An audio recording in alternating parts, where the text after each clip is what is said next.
All right.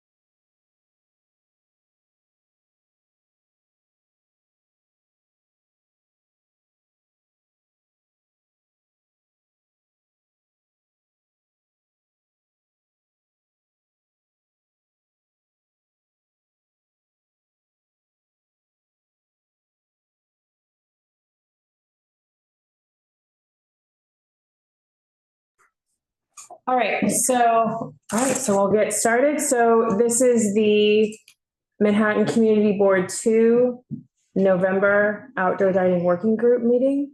And I'm going to call this meeting to order. It's 6:39 p.m. And here I'm Valerie Della Rosa. I'm the chair of the Outdoor Dining Working Group and also chair of the board. I have Donna Raftery next to me, who is our SLA1 and SLA2 chair, and also a member of this committee. And I have Claire Booth, who is here, who is also a board member and member of the SLA committees, as well as this committee. And with that, I've taken note of the applicants we have in the room. There's a few that are lower on the agenda that I will make an offer for them to go ahead, but we'll go through the first, just a couple, and then we'll get the three applicants that are lower on the agenda here in the room so that they can move on with their evening. So with that, the way this is going to work is we're going to call up each application in the order that it is on the agenda, with the exception that I just announced right now. So we'll let you know when we call on a later agenda item. And with that, each application will be called up separately, and if the applicant is present, either in the room or on Zoom, the applicant, we will first see if there's anyone from the public here to testify. Then we will have the applicant come up to the table if they're in the room, or be promoted as a panelist on Zoom, and they are welcome to reply to any comments, but to please direct your comments to the committee. And it's not mandatory to be here, so we appreciate applicants that take the time to do that this evening, and members of the public to testify on these applications. After we go through all of the applications, we will then move into business session, where there will be no more testimony from the public or from applicants, unless the committee has a question, and they may then ask it and have the applicant, if they so wish, to reply. But otherwise, that's the end of testimony from the public and applicants. And then we will go into new business. So with that, I'm going to call up the first application for Taco 94U LLC, DBA Santo Taco at 94 University Place. And I see two email addresses here, but I do not have any confirmation that someone is here from the applicant. So, and when I look, I don't see a Santiago or Robin. So is there anyone from the public that wishes to testify on Santo Taco at 94 University Place for a Roadway Cafe? Okay, seeing none, I'm going to propose we move that into business session. So we're going to move on to the next application. So next we will go to Josan and Josan Inc., DBA Taco Mahal at 73 7th Avenue South for a Sidewalk Cafe. I don't see the applicant that's named present. Is there anyone here from the public who wishes to testify on Taco Mahal at 73 7th Avenue South for a Sidewalk Cafe? If so, please raise your hand. Seeing none, I'm going to move this into business session. Number 3, But First Coffee LLC, DBA Caffe Paradiso at 202 Elizabeth Street for a Sidewalk Cafe. Do we have anyone from the public who wishes to testify on this application? please raise your hand. I don't see any, so I'm going to move that into business session. So next, we're going to move to Costa Perfect LLC, DBA Il Mulino Prime at 331 West Broadway for Sidewalk Caffe. And we do have the applicant, Michelle Brady, here in person. So Michelle, if you'll come make your way up here and please take a seat. And is there anyone here on Zoom who wishes to testify on Il Mulino Prime at 331 West Broadway for a Sidewalk Cafe? I'm not seeing any hands raised. So Michelle, if you'd like to introduce yourself, say your full name and your affiliation. My name is Michelle Brady. I am the Director of Finance for Il Mulino Prime. Okay, wonderful. Give us just a second to pull up the application and I will just go through. Is there, okay, so these are the comments that we have on the application, that the site plan does not clearly show how customers and wait staff will travel from the restaurant entrance to the cafe area. So one of the questions that we're going to have is, what is the plan for customers and staff to get from the restaurant entrance to the cafe entrance? So we can start there because I don't want to go through everything and then. Okay. So let me just pull this up and just so I can have it in the committee. Can also have it pulled up as well. So it's just loading for me. Okay, so.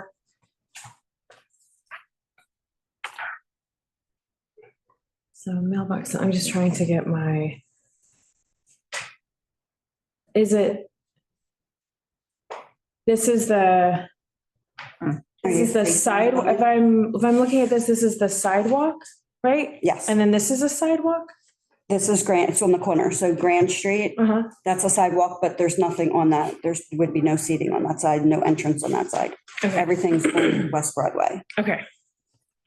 So if you're looking at the building, standing on West Broadway, the entrance is to the far left. There's a ramp and then there's also steps that go down towards the right. And that will be the exit. They'll come down, they'll come out the door and go down the steps to the right, and the seating will be to the right. So out the door, like the ramp, like this? Well, the ramp's to the left. So there's, as you come out, you can go down a ramp. And these are steps. And the steps. Oh, okay, got it. I see. Okay. Okay. So there is a plan, and then there is a principal building entrance in this building. You're 331 Broadway, right? West Broadway. So there is a primary building entrance for the residential units. Which is that over the basement door? Or that's right. It's down here. Oh, okay, It's okay. past our restaurant. Okay, so. But I don't, the man. So it's a 5-floor, so that primary building entrance, it's 5 floors, 4 residential units. So you will need to show, that on the plan and just show that you're 5 feet from it, Okay. which is the requirement in the rules, not our rules. It's what the DOT has. And then there's a fire escape drop-down ladder that's not labeled. Could you label that? Okay. Or add it? I don't think it was. Yeah. Right? And then, right? Yeah. Tables and chairs can't be set up underneath the drop down.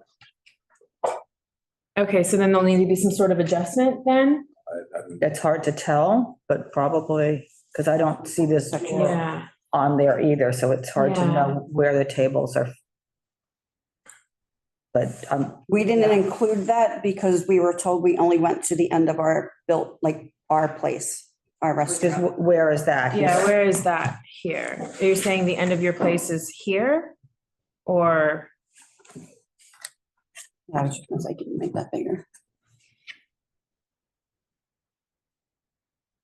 so Yes, this, the glass windows, right there, this? right next to the glass windows. This. That's the end of our.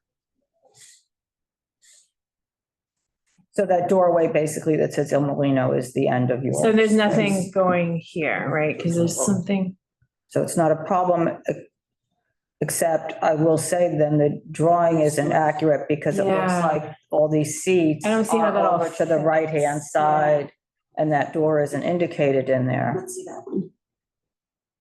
Right, so we wouldn't be able to set up underneath that, the drop down. Yeah, that's, Okay,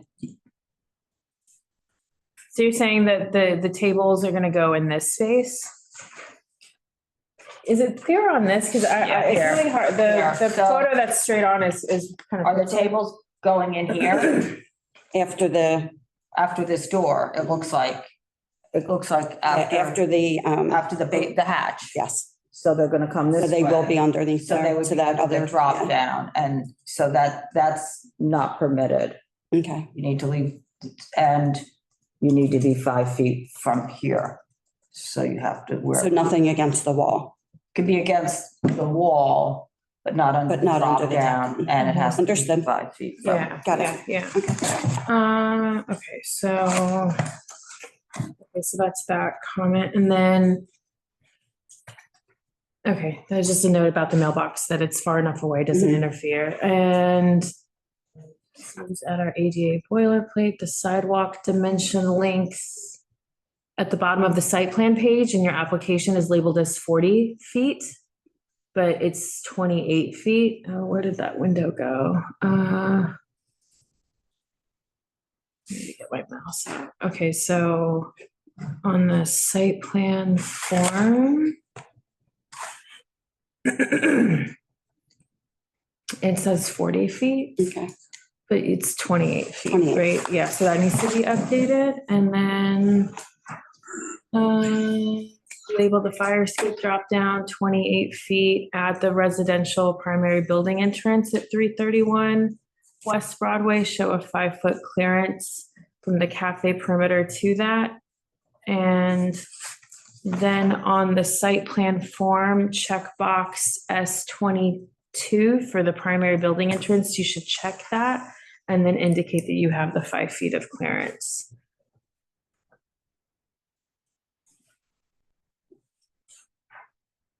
And we're good on the circulation between the restaurant entrance and the cafe area, that it doesn't. Yeah, no, because they've got those steps there, I think. that Okay, wasn't okay, clear. Okay, Yeah. oh, got it, you're right. Okay, yeah, that's where the question is. Okay, so that's all the notes that I had. Mhm. Anyone else? Any other questions for the applicant? Okay, that's it. Thank you so much.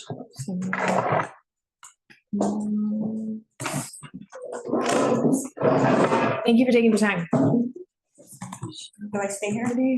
It's up to you how you want to spend your time. We are on Zoom, but it's up to you. We don't vote until the end. Okay. Okay, so that's next. Okay, so then next we're gonna go to EK1 New York Inc. DBA Newsbar at 107 University. I'm gonna close the public hearing, by the way, for Pasta Perfect Il Mulino Prime, just so that's clear. So the number 5, EK1 New York Inc. DBA Newsbar, 107 University Place for a Sidewalk Cafe. Is there anyone here to testify either from the applicant? We were not expecting the applicant, so. But I will call just in case. I don't see. Okay, don't either. And anyone from the public who wishes to testify on this? Seeing none, so I'm going to move that to business session. Next, we're going to go to Ferdi Restaurant LLC, DBA Ferdi at 15 7th Avenue South for a Sidewalk Cafe. We were not expecting the applicant, but if the applicant is here, please indicate so. And is there anyone here from the public who wishes to testify on this Sidewalk Cafe application? Seeing none, I am going to move that to business session. Next, we have Sofia's 143 Inc., DBA Sofia's of Little Italy at 143 Mulberry Street for both the Roadway Cafe. And we also have them as agenda item number 8 for a Sidewalk Cafe. Bring up Robert. I think these are the only 2 we have Robert for today, right? Looks like. Okay, great. Oh, hey. Michael. He disappeared. It He's happened. with my daughter downstairs for a second. That's all right. Hi, nice to see you. You too, you too. Happy November. Here we are. Yes. Okay, so on Sofia's, let me just pull up my notes. We'll start with the Sidewalk Cafe. Also, if there's anyone here who wishes to testify on either of those roadway or sidewalk applications, I don't think there is, but in case I haven't made that clear, I am asking for that while we get started. So let me just go to my notes. Okay, so let's see. So we have let's talk about the Sidewalk Cafe. As no surprise, it's less than 3 feet width, and the cafe width shown is approximately 1 foot 8 inches. Yes. Right? How? How does that work? I know. I don't. Okay. And it serves from the inside. Yeah. Okay. And doesn't show any room for access to the chairs from the inside the cafe footprint? Sofia's. Yeah. From inside of Sofia's, from the inside. And the plan says service from the inside, but the site plan is drawn, does not provide any interior access path. And I don't know how else it could be revised, but open to ideas. And then the primary building entrance at 145 Mulberry. It's right there. Not shown, yeah, 25 units, 6 stories. It's not shown on the plan. And so the comments are to revise the width. I don't know how that's physically possible. Show a functional access path and label the primary building entrance. Those are the comments. Any other thoughts? No, Can I ask you how many tables you have on the plan you have? Sure. Let me- two tables Oh, and okay. 4 seats. Is that correct, Michael? Yes, that is correct. Okay, Oh, hopefully they're gonna change the clearance back to 8 feet, which is in the works, from what I understand. oh, yeah? Yes.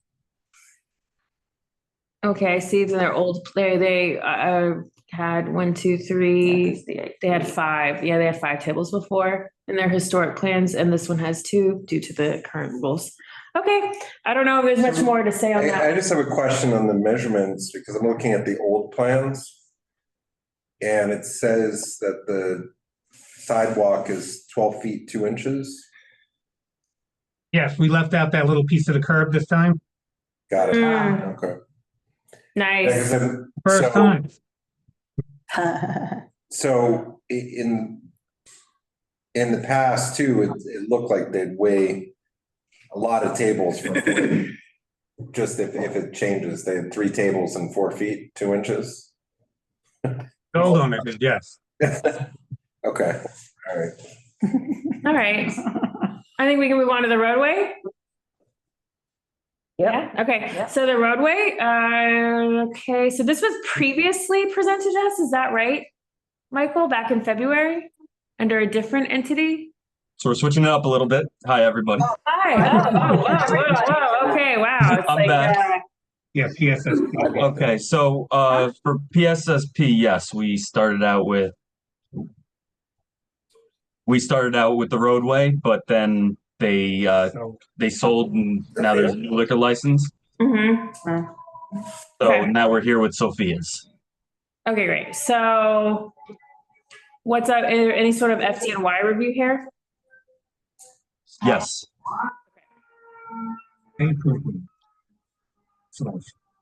Speaking of. Okay, so the proposed cafe width is 5 feet.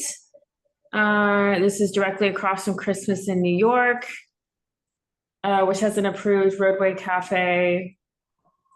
Any sort of guidance that was out there from FDNY, I guess, has been dismissed by the agency about the directly across and all of that. And the roadway cafe at Christmas in New York directly across is 6 feet, 6 inches. The Mulberry Street roadway width is 25 feet. So that is a 13 feet, 6 inches of remaining travel lane, just for the record. And this proposed cafe is adjacent to Piccolo Buffalo at 141 Mulberry. This is 143. But Piccolo Buffalo is separated by those two adjacent are separated by a primary building establishment flooring box. This will have flooring, correct? Yes, correct. And we got the FDNY. And, okay, I don't have any other comments on this one. Okay. Robert, are these the Okay. only two that you guys have tonight? We also have L+L Productions LLC, which is number 17. Okay, let's get that one out of the way. All right. Okay, so we're gonna go, so I'm gonna close the public hearing for both 7 and 8 for Sofia's, and we're gonna open up the public hearing for 17, L+L Productions LLC DBA Ofrenda at 113 7th Avenue South for a sidewalk cafe. Do we have anyone from the public who wishes to testify on this application? Okay, I'm not seeing any, so let's go to this one. Okay, so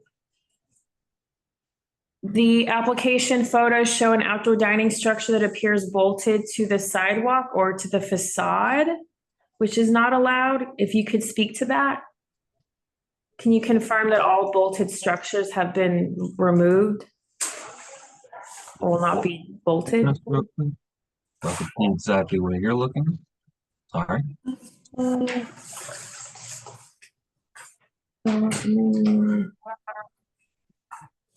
Okay, are you talking about the roof and everything? Yeah, something is bolted to the sidewalk. Oh, wait. Yeah, oh, that whole roof. Yeah, Yeah.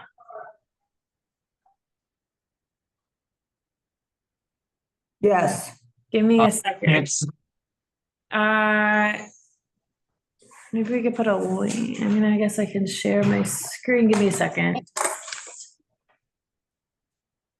Yeah, 'cause I see from Google Images from September 2024, it shows looks like a tin roof. Mm-hmm.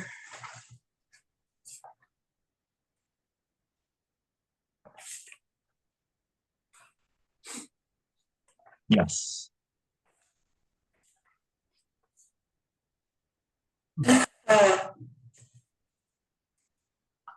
So like none of So is them? it still there? Do you Yeah. know? Because this wasn't on our, this wasn't on a pre-pandemic enclosed sidewalk cafe before March 16, 2020. Yeah, it's definitely not an enclosed, but if it's still there, I'd have to check with the owners. Okay.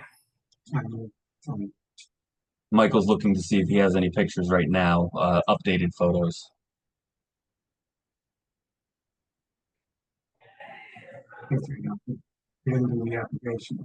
Okay, yeah, so we don't have any updated photos because we didn't do the original application, so this is one we can talk to the owners about, Okay, and then what is make some the, recommendations. yeah, what is the file number? So this was filed August 2nd, 2024. That's when these photos in the application will be from. So again, we're just bringing that up because of it's just not allowed in the rules. That's it. Of course. And then there's no primary building entrance at this location. The existing entry shown on the right side of the sidewalk cafe footprint appears to be a service door, not a primary building entrance. There's no Yes, correct. requirements there, and At the Yeah. moment is the fire exit for Stonewall. oh, the fire exit for Stonewall. Okay. So that probably shouldn't be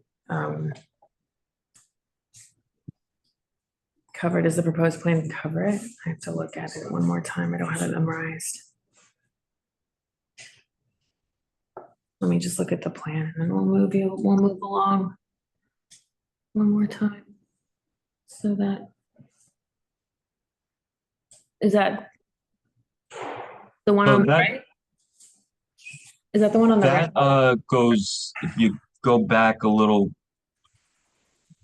ways, you can see that goes right up the building and it goes to the roof. Oh, so are you saying that's not the Oh, should I That show it? existing entry to the south, I think that's the emergency fire egress for Stonewall Inn. Sorry, I'm trying to find where my shared screen is to navigate it. Can't find it. You're talking about the ladder on the left there? So you can see a good view of it if you go on Google, and then go to July of 2022. You can see a very good photo of it. So You can Carter, see you're the- saying that you're saying that this is the stone wall? Yeah. I believe And, that's the fire and Robert, you're saying it's emergency not? Okay, so that's where Carter's talking about that. Yeah. I think that's the emergency egress for Stonewall Inn. That's the emergency fire egress through that corridor. Okay, So does there need to be more than, is there? No, I think it's fine. I'm Okay. just saying that's what Oh, I'm okay, pretty sure that's okay. how they have their place of assembly permit. Who- okay. Oh, the Stonewall has it, okay. I thought honestly, what it was looking like to me is it goes down to the roof, and then from there they take the ladder on the left-hand side down. Hmm. But yeah, I mean, But off of looking at the photos, I can't tell. Okay, And like I said, since we didn't do this application, makes it a little harder for us because then yeah, we know a little bit more when we do these ones. okay. Any other questions from the committee? No, that's all that I had. Anything else? Yeah, if you could just check on whether or not the whole thing is bolted to the facade and the Sure. sidewalk. Sure, we Okay. can do that. Okay, great. That's all that we have. All right, perfect. Thank you so much. Thanks. Have a good night, Robert. Bye. All Nice to right, see you. take care. Have a great night. Hi. All right, I'm closing the public hearing on number 17. So now we're gonna go back. So I'm gonna start making, we have Natalia and then we'll go to the other two. Yeah, Yes. what? Thank you. Yeah. Okay, so let's go Natalia and then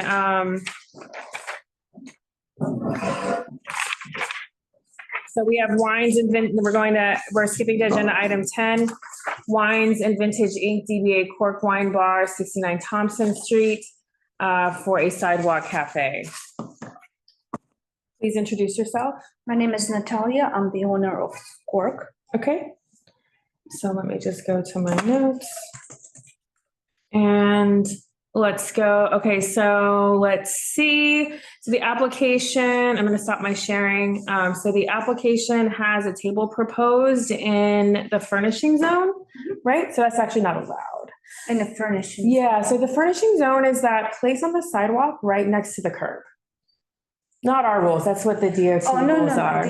maybe, what are you looking at? Can I see? I'm just looking off my notes. I don't actually have the plan open We right have- now. No, the proposal is to have 2 tables on both sides of the entrance of the cafe Okay, so let's see. towards the wall against the wall of the building. Okay, let's Nothing unfurnished. so this is, we have this. No, and no, this. this is a different thing. What you're looking at the road, this Mhm. is a roadway cafe. Oh, so you have a roadway application? I stopped that Okay, and I'm gonna reapply next summer. okay, great. So that we're not considering. Okay, well, It's of course, just this part. of course, we're never considering because it's just a sidewalk cafe, but we'll ask for an updated site plan so that way we don't But have. this is a separate thing. Oh, no, I know. So we want one that doesn't have this on it. Does that make sense? So like we, That doesn't have roadside. yeah, cafe? because this is a sidewalk cafe only application and that's the confusion. Okay. Yeah, that's it. Okay, But so I think then, the other thing from looking at the uh-huh, photos, uh-huh. there were tables in the furnishing zone, Okay, like on the curb side here. yeah, this was filed back in Right, you may not be July. doing it now, so I think that's why somebody's asking, because Yeah. what back, Because what this, Oh, that when this was was filed. when we had a roadside Of course. cafe. Those Yeah, those but pictures. that still was not but allowed. so when you do have a roadside cafe, the tables need to be in the roadside cafe and not on the edge of the sidewalk. Okay, Mhm. all right, so we've cleared that up. All good. We look forward to your roadway cafe application. Okay, great. So that's done. There's a primary building entrance at 69 Thompson, which is a residential entrance. There's 9 units in there. So you will need to eliminate any tables located between the fire escape And that primary building entrance, it's a 5-foot requirement clearance, not our rules, it's what's in the DOT rules. So the 2 tables that are shown in that area are not feasible. So where did that? So the previous rules have been changed so that there's now a requirement. So which to have a tables would clearance that from be? the East, residential west, entrance? east? Mhm. So even though you've had it Yeah. before, you can no longer Fire have them escape too. within 5 feet. The rules have changed since. Since I applied, No, No. since the previous program, since COVID. since COVID, and now there's a requirement that you have to be 5 feet from the residential entrance. Okay, It was not a requirement before, so that's why you actually have less tables. You can have less tables than you did I before understand. because they had Yeah. changed those rules. Because I see on your old plans that that you had the exact same setup. Yeah, That's the difference yeah. to now. Okay, so, and then they can't be Fire underneath escape. the fire escape. So again, not our subjectiveness, it's what's in the. So I only have rules. one side of the Yeah, building. well, the fire escape just sticks out further. Okay, That's past the. it's past the Sidewalk Cafe, so on this one, it doesn't So it matter. doesn't matter on this one? Okay, so then it's just the 5 feet then, right? And you can see it on the Okay. historic pictures. that they So- submitted, that it's beyond. Yeah, that would be it, adjusting, those are our comments, adjusting the 5 feet. Mhm. And however, my notes here say that it says that only approximately 2 feet 6 inches between the fire escape and the primary That's a shame. building entrance, which is not enough clearance for seated dining, so I'm not sure what that note means.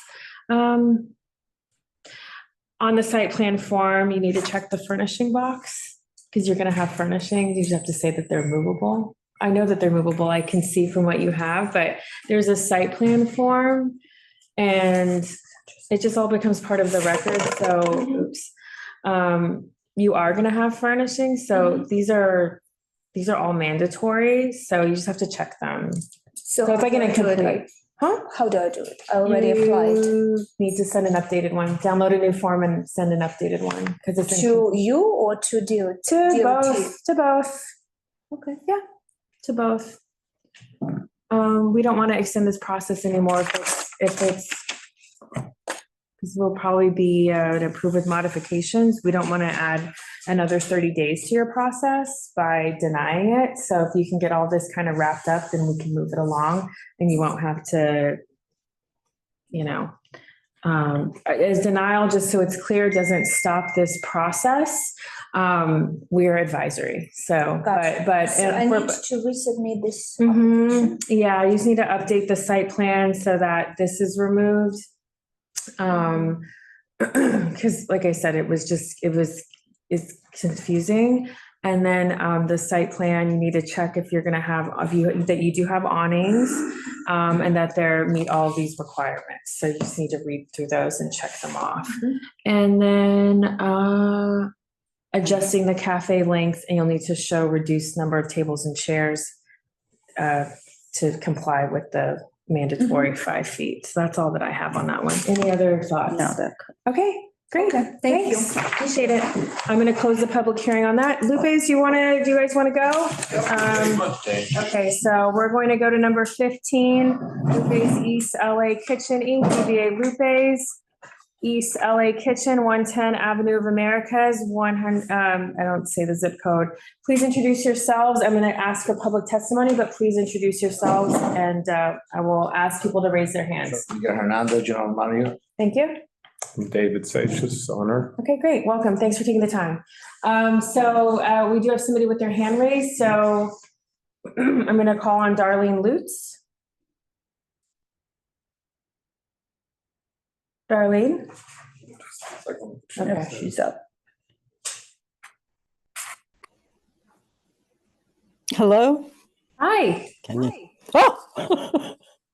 Oh! Oh, Later.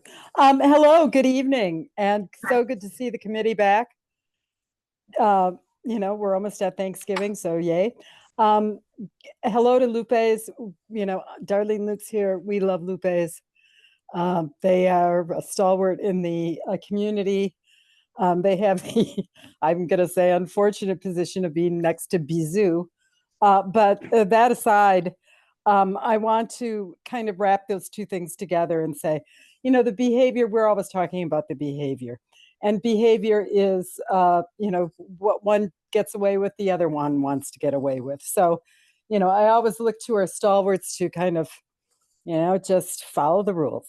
And then we're all going to be okay. We know that Lupe's did have originally a Sidewalk Cafe license before the pandemic. And so we, you know, we're happy that they have continued to stay, and we'll just, you know, move on with all the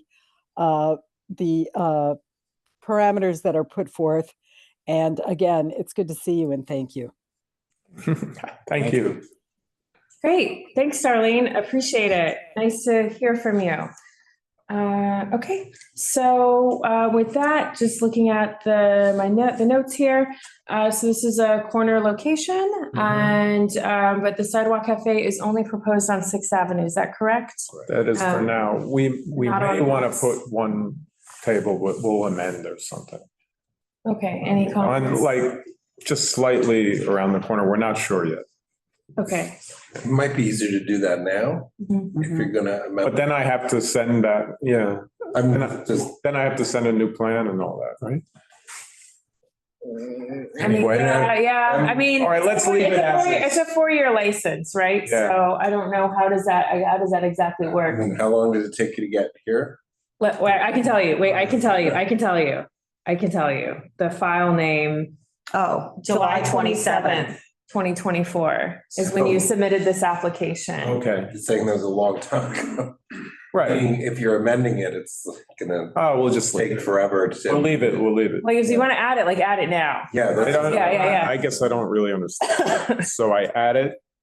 Do you want to put? I don't Just think leave that we have an issue with you adding it. Yeah. It's just. We're just saying like, It takes so long to do anything that because this is already in process, if you could change just it. get moved you would- along. If I add it now, Yeah. could it extend it? You just could keep moving along in the process. Will it take more time? I don't I don't believe think so, so. yeah. Do you want to add that table you were thinking about? That would be great. We on a table. Just one table on the other side. Okay, so just send us a plan that shows that. Send it to you. Send it Okay. to us, yeah. Set a plan. Okay. Yeah, send it, like, because you're already in this process, and then I don't, and as you know, this could get further complicated as there's a current legislation to move this program from the current agency that it's at to another city agency. All right. And so who even knows what that's going to do? All right. All right. Well, we can do it. It's very So, easy for us. plus there's other implications, right, of it going to SLA and all of that, so. All right. Well, or because not. you previously had this, Mhm. you're in I don't understand the table thing. a better position. Okay. You know, and I think that's why it took so long for them to refer it to us, All right. because there's nothing Yeah. No, we know. substantively different. All right. Yeah. Anything else? What is it how are you doing the seating? Is it 4 seats on each table or We have, seats on each? I'm just comparing it to the historic one. no, we have more tables now You have more because there's tables. more tables allowable due to the measurements that were given. Right. 8 feet. Not the service aisle, so. Yeah. Yeah, I mean, the nice part is that you had, So now we. you had the So drawing. each place where there was a table, we now have 2 a tables. big table and a And a small small table, Okay. okay. So it's like 4 seats and 2 and 2 seats. seats. It would show the clearance from the fire hydrant, it'll show the required clearance from the fire hydrant on that updated site plan. Yeah. And the location of it, is it on there? It's on there, right? It's on the fire hydrants on Yeah, it, but you not just the show measurement. Clearance, Yeah, okay. okay, and, So we have to put the measurement, Miguel, from. Yes. yeah, Okay. and then, let me see. It's probably 10 feet, that's a pretty big sidewalk. Yeah, we have a very wide. Yeah, sidewalk. you previously had a structure that was bolted to the facade, is that? Nothing was actually Okay, bolted, but It was pretty. It was all freestanding. Okay, We've taken down, okay, as of now, 75%, and we're gonna take down the Okay. rest in the next week. okay. And there's no primary building entrance. No, issue that's on the here. Watt Street. And so label the 10-foot clearance between the fire hydrant and the cafe perimeter. And then in section 2 of the site plan form, Yeah, there's a checkbox for the fire hydrant, just check it.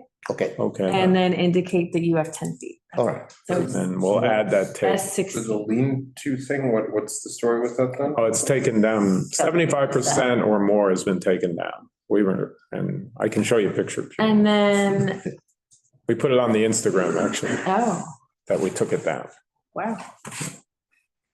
And then there's a bunch of other check boxes that are required. Your furnishings are movable. Just Right, let us know. Like, so They just are let- now, yeah. You just need to check all that Perfect. when you submit the plan. So there are other things we're gonna get, so all that, and then if there's anything else, just look over this list and there's things you're required to check, Okay. like the furnishings. Okay, And then I think the material categories are only if you intend to use those. So just okay, look those over one more time. all right. Yeah. we'll get that. And then that S22 is here somewhere. That's No, the fire hydrant S16 right Okay, here. So all it's right. there. Okay. And then the rest of my notes, furnishing box, and then hydrant, street poles, tree pits, anything that's missing, just do a quick one over, make sure it's on the plan. That's all I have. Yep. Anything else? Any other questions? No, we. No, I think we're fine. Okay. All right, Great, thanks. thank you. All right, I'm gonna close the public hearing on this one. Thank you. Thank you. Okay, so next we're gonna go to number 14, Anthony Malone. Thank you so much for being so patient.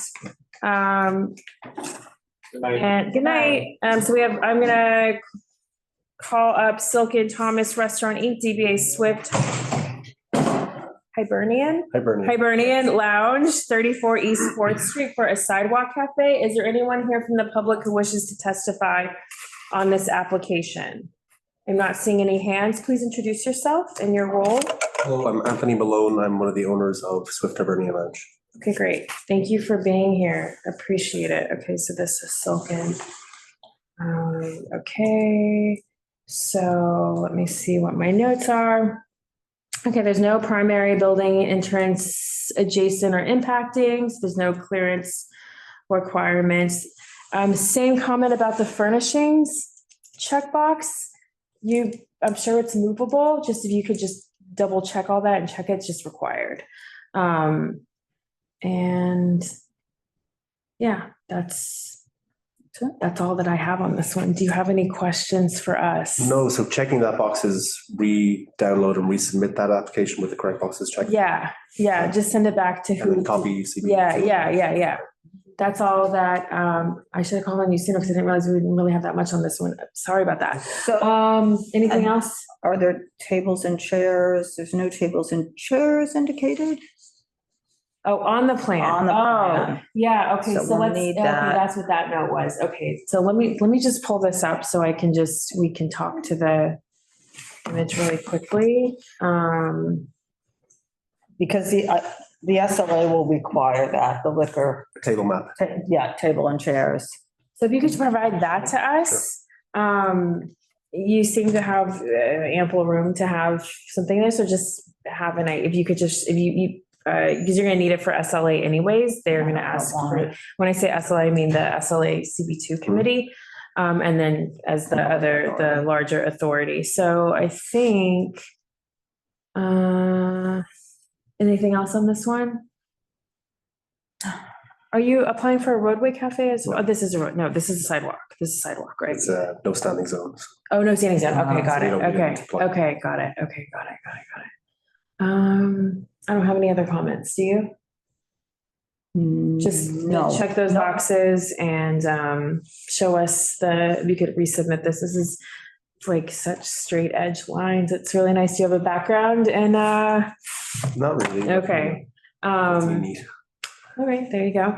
Those are the only comments we have. Any other questions for No, us? Okay, thanks so much. Thank you. Okay, great. So I'm going to close the public hearing on Silken Thomas, DBA Swift Hibernian Lounge. And we're gonna go back to the agenda. I think we're on number 9. But I know we have people on Zoom that are here. So really quickly, is there anyone here from Tokana Cafe Bar, DBA Little Rascal at 163 Elizabeth Street for a sidewalk cafe? If so, please raise your hand. Thank you. I don't see anyone from the applicant or speaking to the public, so I'm going to move that to business session. We did number 10 already, so now number 11. I believe we have Michael Aikenbaum. Okay. Indicated that they would be showing up, but not here in person or on Zoom, but perhaps they saw number 11 and we're going, I think, kind of swiftly. So maybe they will show up. We could always reopen that. So is there anyone here to testify on this application? Agenda item 11, Gansevoort LLC, DBA Coffee Plus Cocktails / LaCoin NYC / Station at 18 9th Avenue for Sidewalk Cafe. Okay, I'm going to move that to business session. Next, we have the ML New York Core, and I believe this person is on Zoom, Vita Russo, so we could promote. So this is for ML New York Core, DBA Osteria, Nonino at 637 Hudson Street for a sidewalk cafe. And is there anyone here from the public to testify on this application besides the applicant?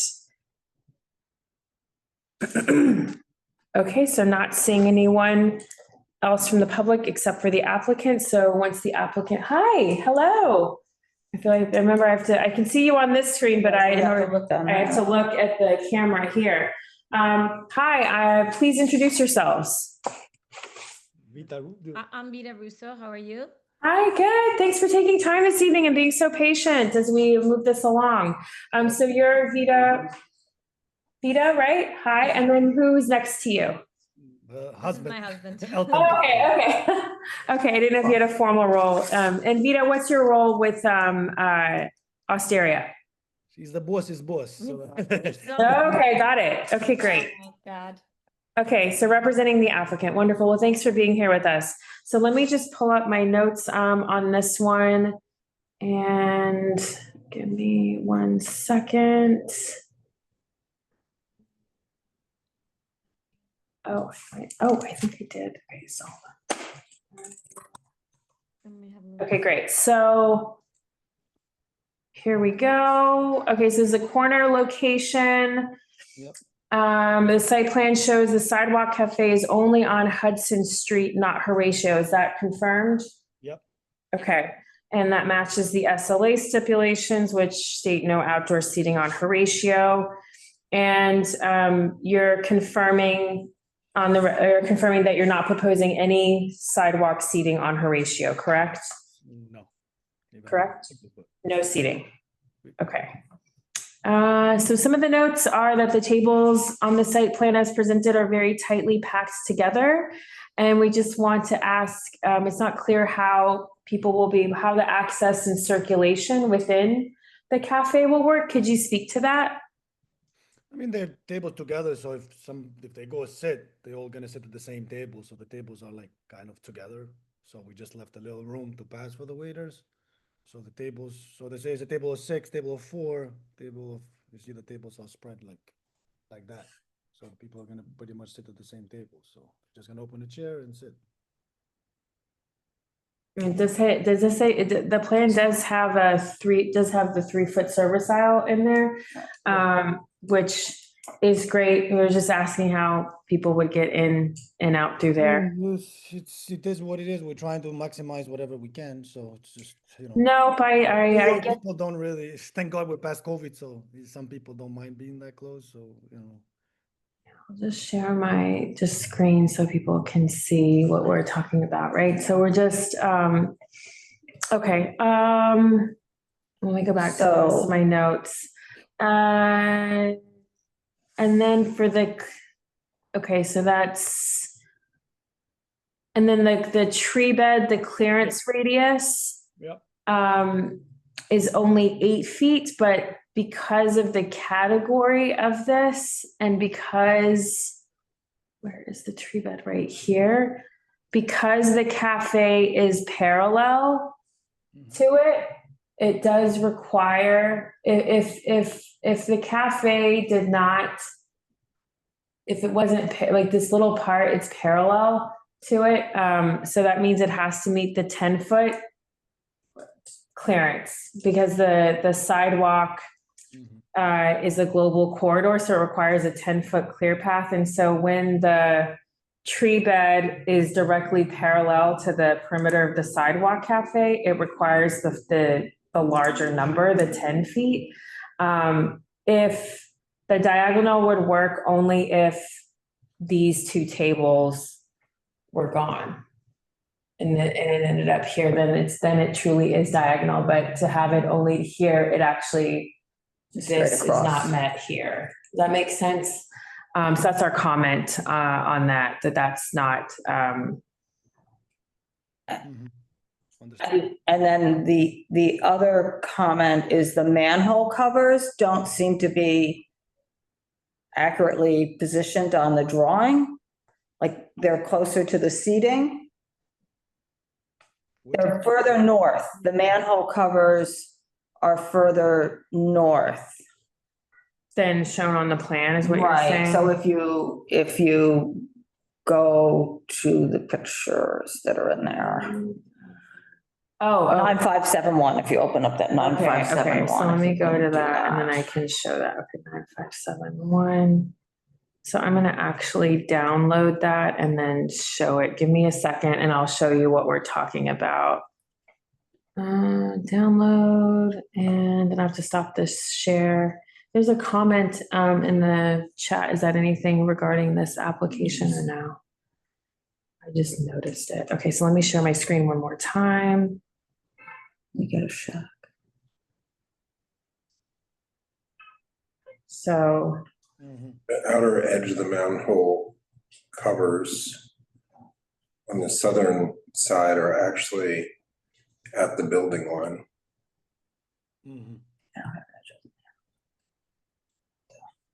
So it's directly parallel right here to your cafe, but on your plan, it's shown as it's not.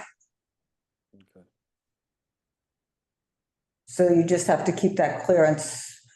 However you set up needs to have the clearance from the manhole covers. Yes. And the clearance is 1.5 feet. 1.5 feet, right? 18 inches. Okay. I don't think the other thing on there is anything that they need to have clearance from. Okay. Later standing. What about this little thing?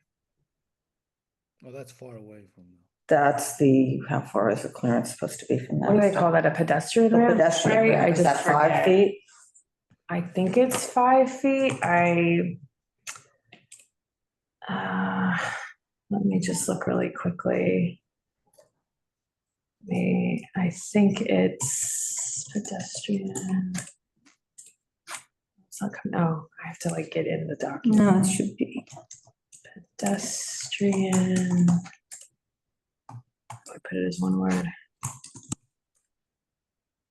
Okay, pedestrian ramp.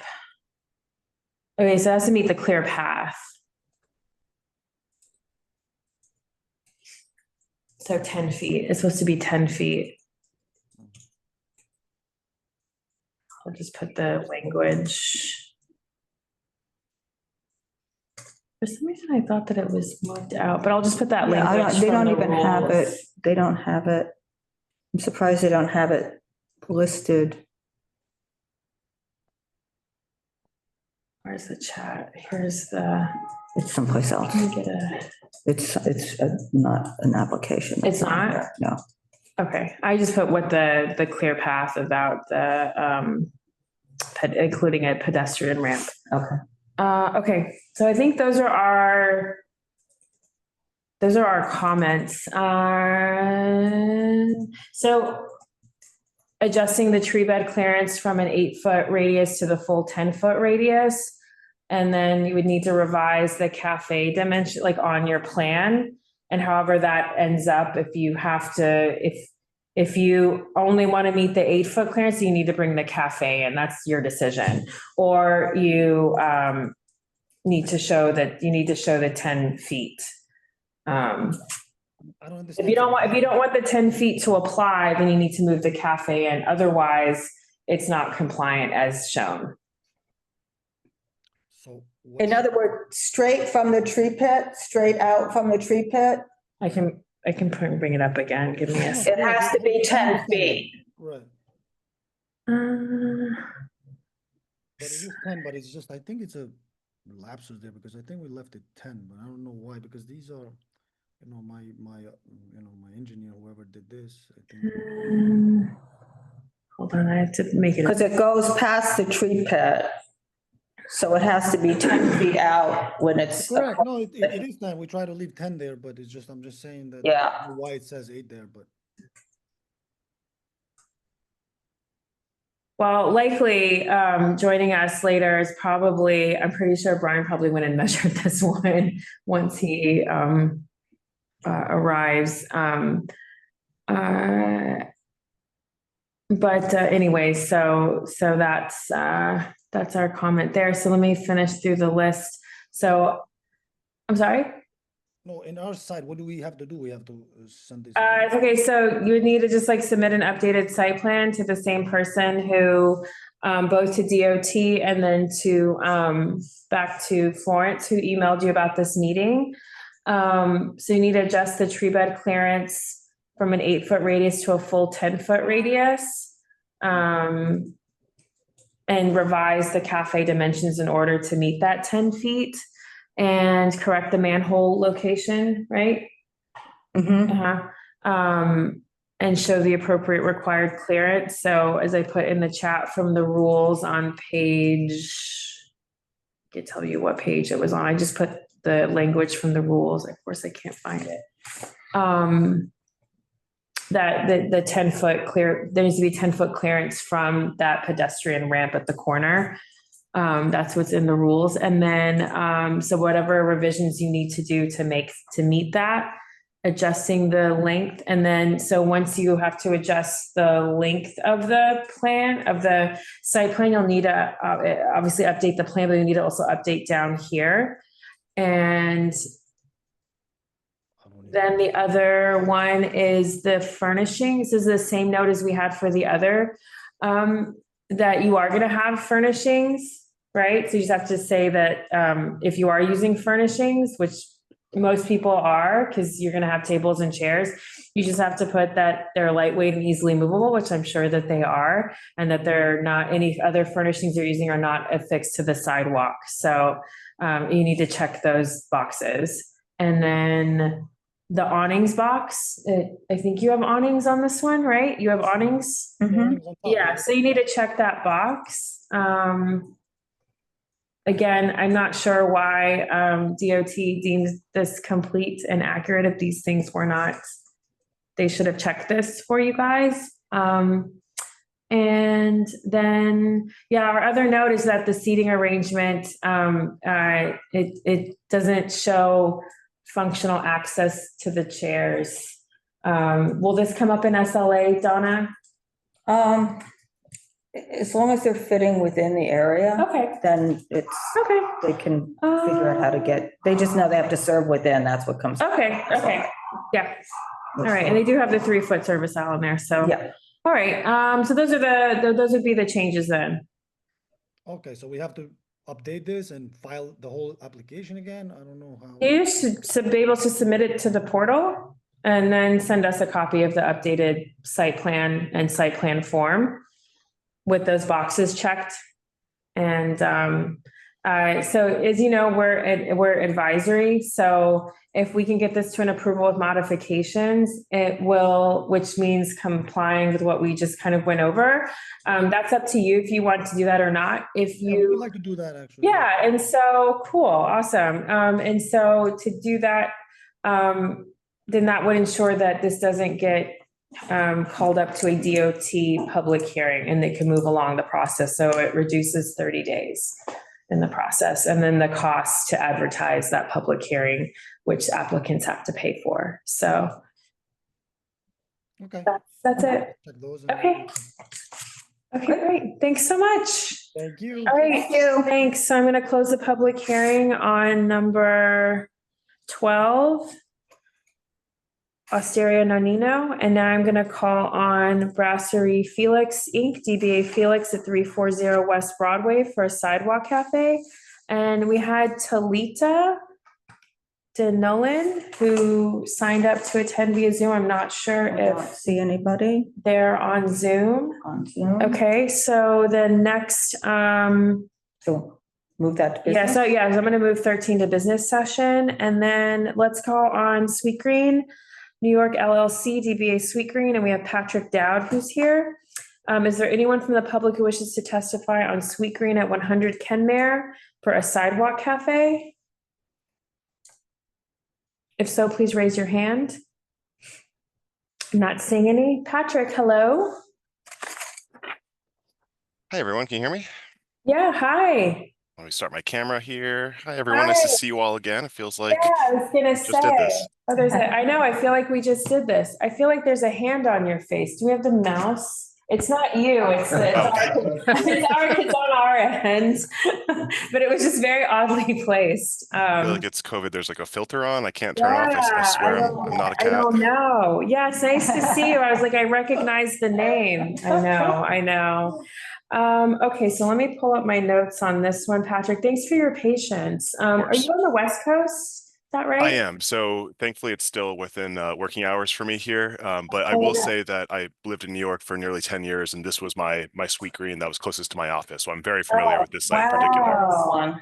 Okay, got it. All right, so the notes here are the right side of the cafe perimeter and the Siamese connection. The Siamese connection needs to be at least 5 feet. Is that really 5 feet? It's a 5-foot radius. So yeah. Radius, right? Okay. Oh, see, you know the rules too, because you're doing lots of these all over the city. Yeah. No, that entranceway is a commercial entranceway, so I don't believe it's beholden to the same sort of again 5-foot radius of a residential entrance. Yeah. So from the entranceway to the very end of the sort of wall before that I guess delivery area is 15 foot.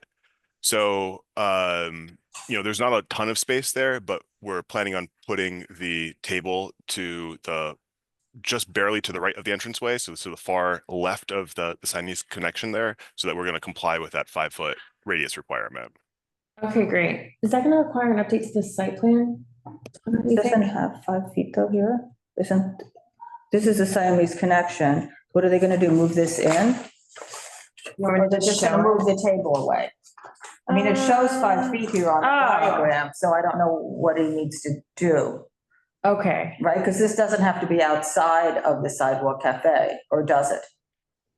It doesn't need to be outside of it. You just need to have it be 5 feet away. Yeah, the idea is that just like an ADA clearance, so that people can, access like a wheelchair, same thing with the fire department. If there's an emergency, they need 5-foot clearance around that to be able to poke their hoses up. So it's my understanding that we're compliant based on the site plan that's proposed. The MH on yours is in the circle, but the MH on mine is outside of the circle. That's weird. That is weird. That's really weird, but we're both in a web browser. Are you in Chrome? No. You in Safari? Firefox. Wow, okay. All right, so I really thought you were a Chrome person. Oh, weird, that must be a browser thing. Anyway, sorry, just noticing something on the plan, nothing. No, you're good. It says MH, but it's in her circle on her browser, but on my browser, in the Adobe, in the browser, it's on the outside, so just random. I don't know. Okay. Okay, so the other quick thing on this is checking the Siamese connection checkbox, S27. S27. Okay, so I need to show.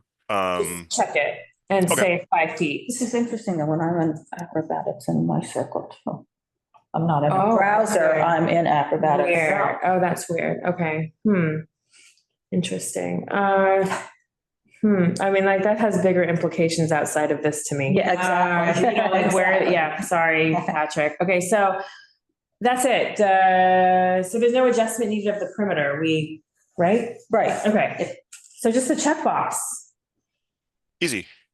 Yeah. I will agree to make that change and upload it into the portal if the, committee can give me conditional approval, with that understanding that that will happen. Yeah, you can just send a copy of that to Florence. Easy. Okay. That's all we have. Any questions for us? No, keep it short and simple. Cool. All right. Thanks for taking the time. Enjoy the rest of your business day. I appreciate it. Thank you so much, everyone. Have a good day. Bye-bye. Bye, Patrick. Okay, I'm closing the public hearing on Sweet Green at 100 Khmer for Sidewalk Cafe, and then going to 177 Nap Inc., DBA Famous Ben's Pizza of Soho, 177 Spring Street for a Sidewalk Cafe. And Nobody's we don't have Giuseppe or Gina here, the applicants, which is not required, but is there anyone here who would like to testify on that application? Please raise your hand. This is for Ben's Pizza. Yeah. I think somebody wants to testify. Somebody wants to testify? Nobody's raising their hand.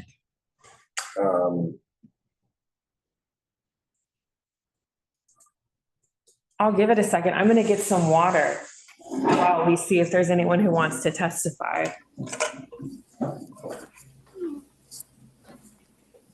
Oh, I see a hand raised. Maybe we should promote who would like to testify. Yeah.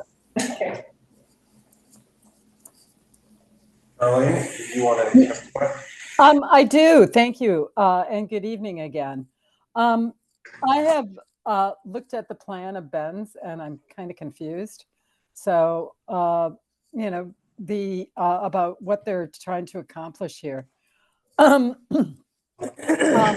Because this is a lot of tables. They had a roadside setup and this is a lot of tables on the sidewalk, which they have had. I don't know when this application came in. I'll tell you in a second. August 2nd. August 2nd of this year? 2024. Oh, 24. Jeez. Wow.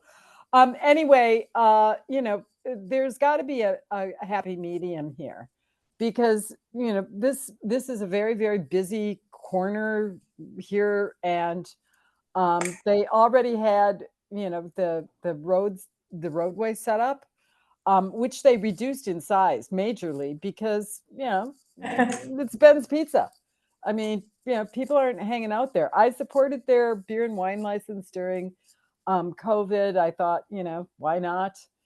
They have been, in Soho almost as long as I have been. So, they're a stalwart again of the neighborhood and deserve consideration for that. But I think this is over the top for this, for both a roadway and the sidewalk seating on Thompson, which is a lot of tables. This is a slice place. That's what they do, People walk around with a slice. They can go over to Vesuvio and sit down if they want to chomp on it. So it's not a dine-in restaurant. They want to chop on it? I like that. Well, I know I do. Well, anyway, that's my 2 cents. And thank you for your time tonight. I appreciate it. And thank you for all you do. And again, happy Thanksgiving. Thanks, Darlene. Thanks for taking the time to be with us this evening and for your testimony on this and the other application. Okay, great. So, and they had one here previously. Let me just add this to my notes. It's only 2 feet wide. Right. But I'm confused as to why it's only 2 feet wide also. Like it could be more than 2 feet? It looks like it. How? Sorry. How? Yeah, because it says the sidewalk is. No, I wasn't 13 feet. asking that. I was just having trouble zooming in on the application. Oh. What are the old ones?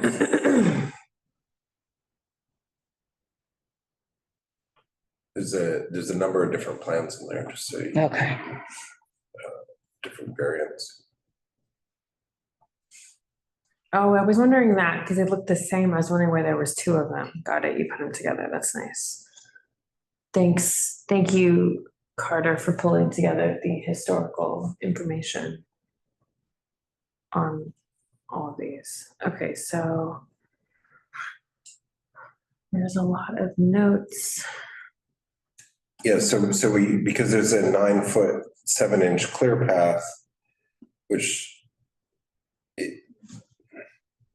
Oh, because there's, okay, is that so, because of the, is that because of this vault, this transformer vault, or what's the? okay, so.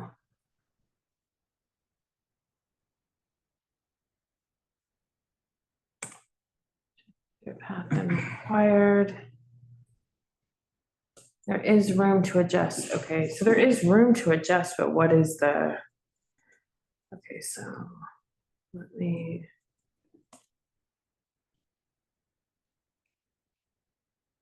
Let's see if I can just do something with this really quickly. Try something.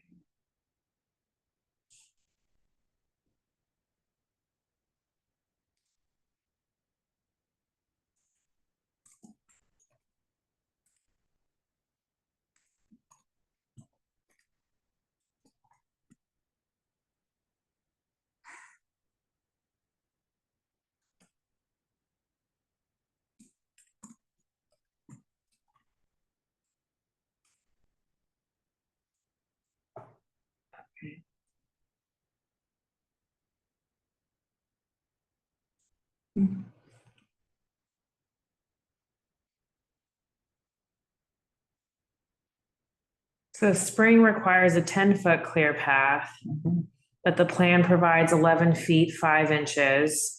And on Thompson Street is a neighborhood, so Spring Street is a regional corridor, just so we get that all on the record. Right. Thompson Street is a neighborhood corridor, which requires an 8-foot clear path, but the plan provides a 9-foot, 7-inch clear path.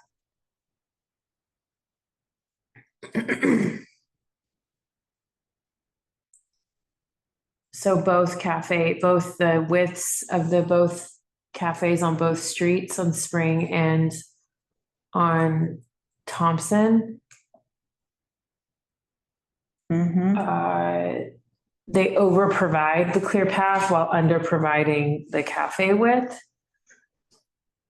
It's unfortunate they're not here, so we could clear that up. And there's no way, the way they have it, to have the perimeter on there and have anybody be able to access any of these tables other than the ones that are directly next to the door, because the perimeter is smashed up against this Sidewalk Cafe.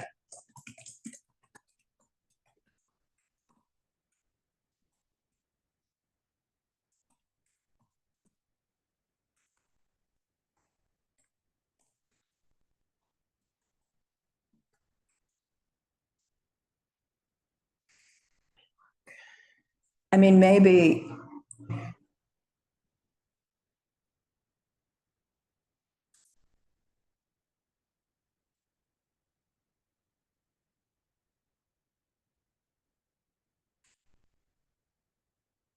understand, what is this other dotted line that's on the drawing? Where? Here, where they're going to 3 feet from the transformer vault? Why isn't?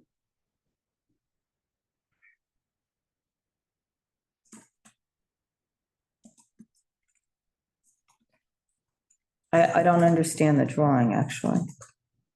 Okay, let me zoom in. Let me download it and zoom. I think they're trying to keep a straight line, right? Right, And but so to have the straight line. But why is the straight line not out? We see of the 5 feet from here. Oh, goes to I that see what you're saying, yeah. Line from the, So on Thompson, I think the transformer vault is the reason why. No, but it goes to that dotted line. It goes to the dotted line. Oh. So I think Carter's right that they're trying to have a straight setup, but it makes it that it's. they're also, I mean, the plan just needs to show, I mean, where they're gonna have the barrier, Well, right? it shows the barrier. They Well, have a yeah, but that's line. not- They say perimeter demarcation. Yeah, but the And- perimeter demarcation leaves no way to get in or out. Exactly. So I think it's just this doesn't make much sense. Right. So why not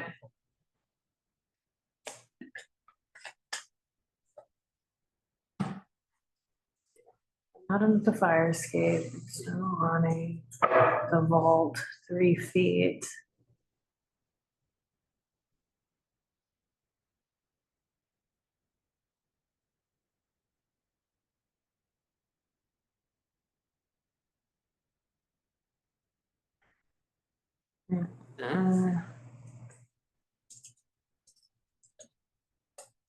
And I.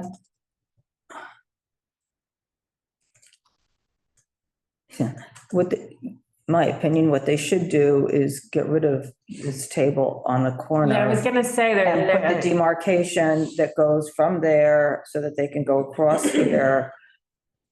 And that everybody can go from here and You're then. saying this one?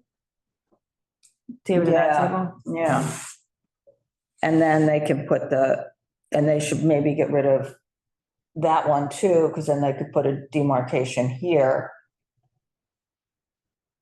And then they'd have 2 straight sidewalk cafes instead of trying to have a sidewalk cafe that's straight and wraps the building and doesn't have any way for anybody to get into or out of. And isn't wide enough. And there's no service, it's just take and go, right? Right. Okay. Although, I think our steps. Well, same thing on the pedestrian ramp. Right. I think our steps actually say that. Because it says the clear path for the pedestrian ramps, they have to get rid of those tables anyways. Why they? Because it has to be the clear path, not 5 feet. Not 5 feet. I thought it was 5 feet. No, I did too, but when I searched it right now, that's what came up. I put the text in the chat. Oh, I see Pete Davies has joined us. Hi, Pete. That means that Brian. Oh. Okay, now I want pizza. Pete, did you want to testify on famous Ben's of Soho? We still have this one open. Hi, okay, just watching. Thanks. Okay, so. Just give me 1 second. I just want to see. Well, I just figured we had testimony on this one, so if there's anything you want to talk about this one, we could. I just wanted to see what the,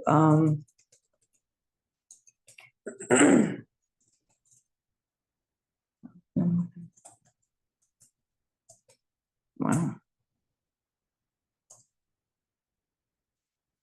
Yeah, the SLA steps say that the alcohol service will be by wait staff to seated patrons. Oh, okay.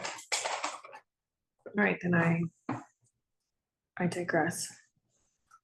The clear path is measured from the outer edge of the perimeter of the sidewalk cafe to the nearest element or object, including a pedestrian ramp.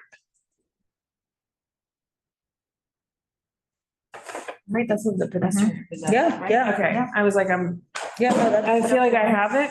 I don't know why I didn't see it on Yeah, I know. the Dining Out NYC page. Oh. Where I it got it from says the the things, rules. right, I'm just surprised they don't have it on the Dining Out NYC page. Maybe I'm just missing it, but. All right. Should we continue talking about this one in business session or? We want to finish this one and then go on to the others. What more do we have to say on this Yeah, I one? guess I not. mean, they can, I don't understand the drawing, that's my problem. I mean, I don't understand unless it's just to make a straight line. Yeah. So Okay. I'm just gonna plug in my.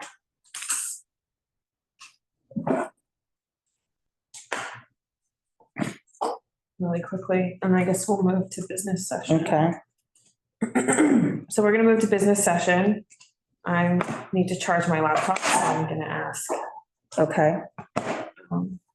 Carter, could you plug this in? Yes.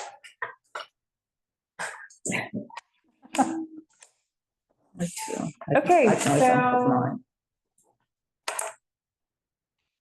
I think that's a record time. Is there anything else in the? So next, okay. Watching, okay. Yeah, he says just watching. Okay, so Taco 94U LLC.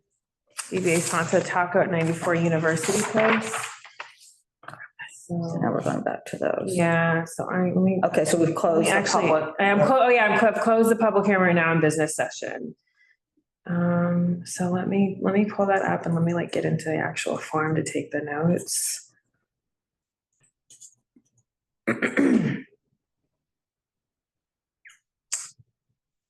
So let's see.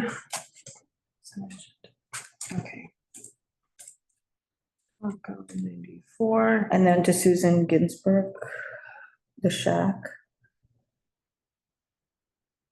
What application? It's not one of the ones tonight, it's just a question. Okay, let me see. Bring your own bottle and serve wine. DOT is not responsive. That's. Okay, so something in the chat, how can we get a shack as an enclosed sidewalk cafe removed? We assume they have Fatucia. I'm not familiar with that.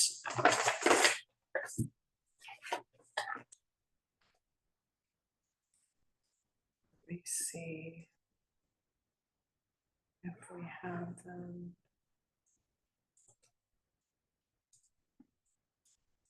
I see that you say DOT, so there's a comment, I guess we'll address this comment maybe Yeah. before we go to business session. There's a comment that says, how can we get a shack as an enclosed sidewalk cafe removed? We assume they have not applied to CB2 Fatucia. They also have a BYOB and serve wine. And DOT is not responsive about this one. It's 77th Avenue South at Commerce. So let me just quickly, should we ask if she wants to say anything about this and open up the floor? Or Okay. Susan, do you want to say anything about this? You can raise your hand. We can call on you before we go into business session. If not, Yeah, I'll promote her. okay.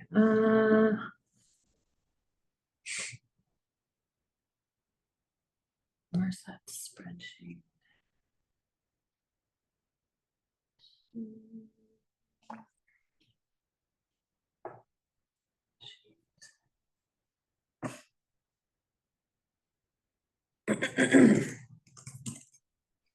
All right, so. Yeah. Hi. Hi there. No, it's been going on. It's never come down. It's been there for years, couple of years. And they have upholstered sofas in it and music. And they don't have glass windows, but they have plastic windows and a door with a lock on it. So, I know I've complained, and probably Augustine's complained, we all complain about places like this. And the people there will respond that God wants them there. Well, I can't really speak to that. Now, every now and then. Sounds frustrating. We report, and sometimes DOT will write back, we gave them a ticket. But why is it still there? Oh, I can't answer. I don't know. I can't answer why. It was like a last resort to ask all of you, what else can we do? Yeah, and you filed 311 complaints, and that's where the DOT. It's really ugly. And then the garbage cans are right in the middle of the street. They're right on the corner of Beautiful Commerce. And it's just a mess. There's always garbage and boxes. And it's tiny. It's just a tiny little restaurant. And they've got this shack outside. But I don't know where else to go. If you have any suggestions, I'm willing to work at this. Oh, I see it. Yeah, they have a lot of fines. I'm looking on oath. New issuance, $1,000. New issuance, $500. Defaulted, $500. Defaulted, $1,000. Defaulted, $500. They're not going to pay. Docketed, 500, docketed.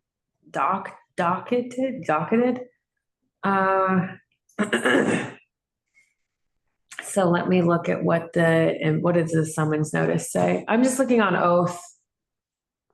Okay. You can go, I mean, I would, you can I go, could have done that myself, yeah. yeah, you can go look at oath. You can actually read the ticket.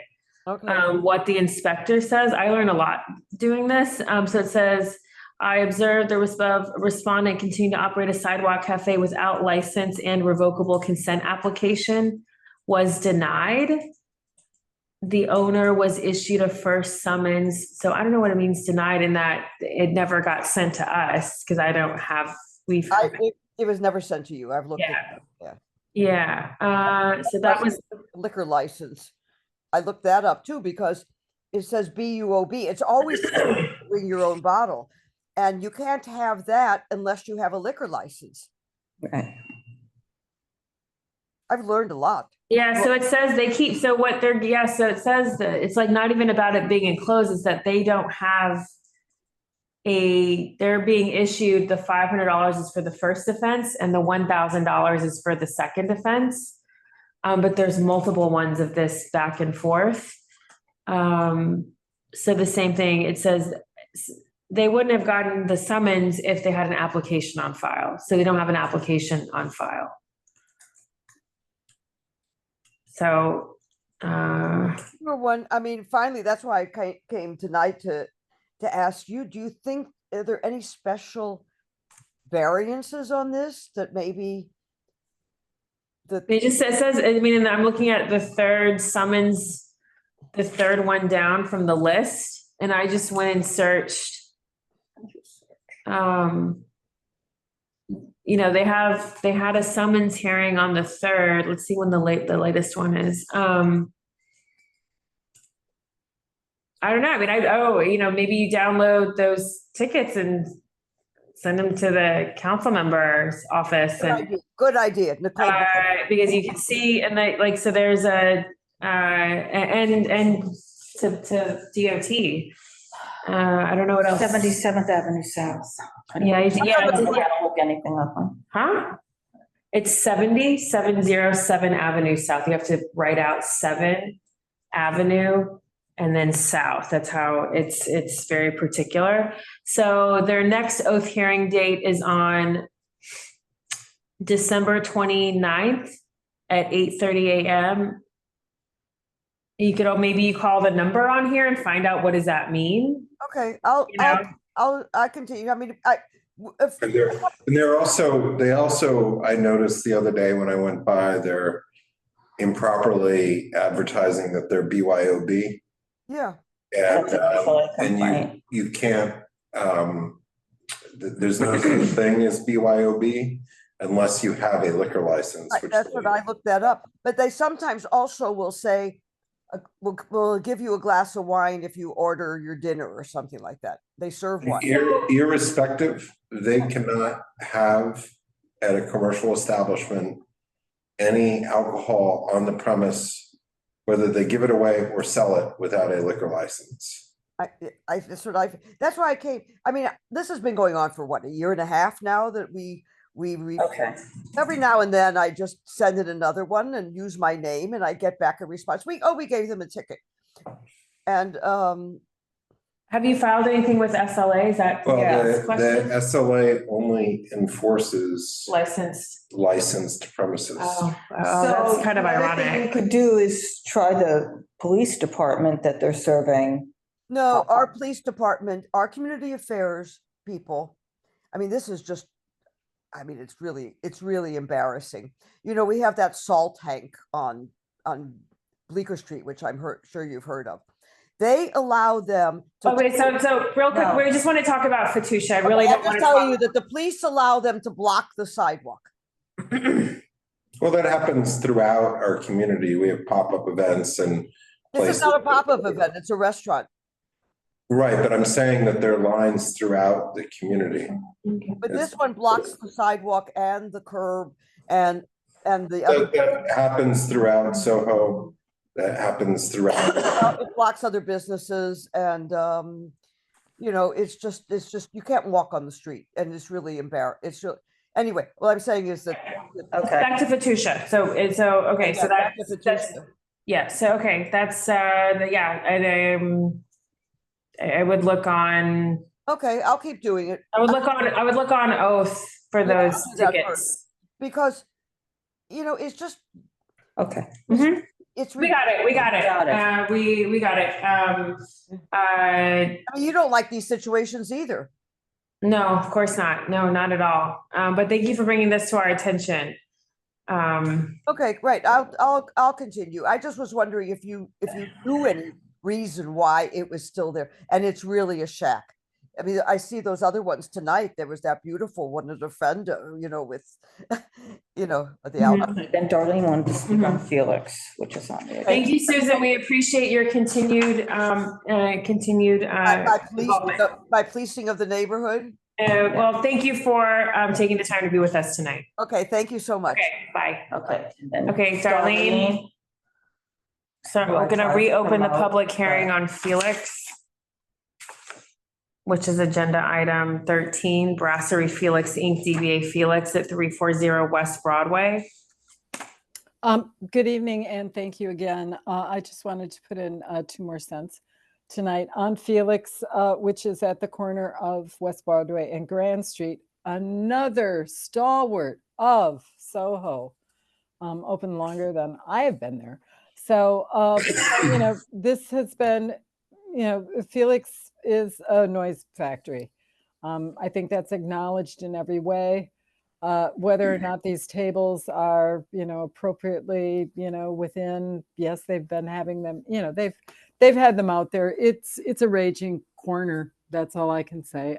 They seem to be conforming, but they do have those the French doors open with seating that's half out, half in on the platform. I don't think that's ever been kind of sorted out whether that was all kosher, but they've had their liquor license since before stipulations were a thing. Anyway, longtime operator, but I'm thinking of the people who all live around there, and that corner is just bedlam during the weekends, especially if there's soccer. So, yay. Thank you again. Just wanted to get on the record. Okay, thanks, Darlene. Appreciate it. Closing the public hearing on Brasserie Felix Inc., DBA Felix. So we're now going to start business session with Taco 94U LLC, DBA Santo Taco at 94 University Place for a Roadway Caffe. Okay. So we need to discuss that one, and let me pull up so I can take some notes. Taco.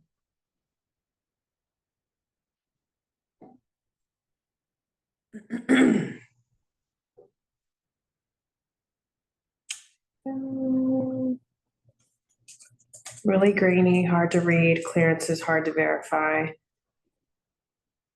We need to confirm. The Broadway Cafe is shown only on University Place. And this is what the address. 94 University Place. They have the enclosed Sidewalk Cafe, illegally enclosed Sidewalk Cafe. Just put no. Testimony. 20 feet by 8 feet. I can't read any of this. RSVP'd to attend via Zoom. Talita Denolan. Talita at Felix.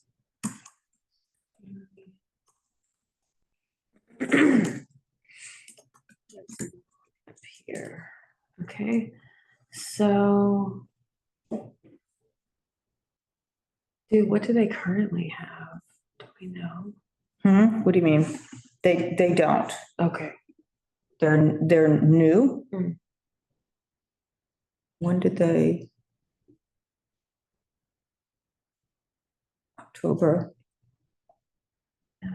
October. Before 94 University. I'm just looking it up on the map.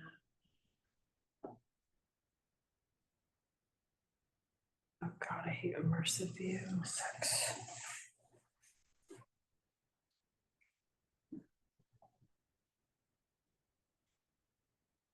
Oh.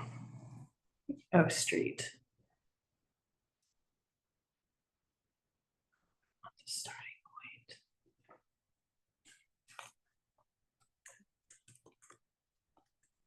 Oh, this is. Oh, because it's Tortario, no? But it's That's not, Sophie? it's not anymore. It's Okay. new. It's- Okay, okay. Oh, right, okay. That's the place, but Yep. it's somebody new. Corner. Okay, Yeah. got it. Okay, so just trying to get my. Okay, so.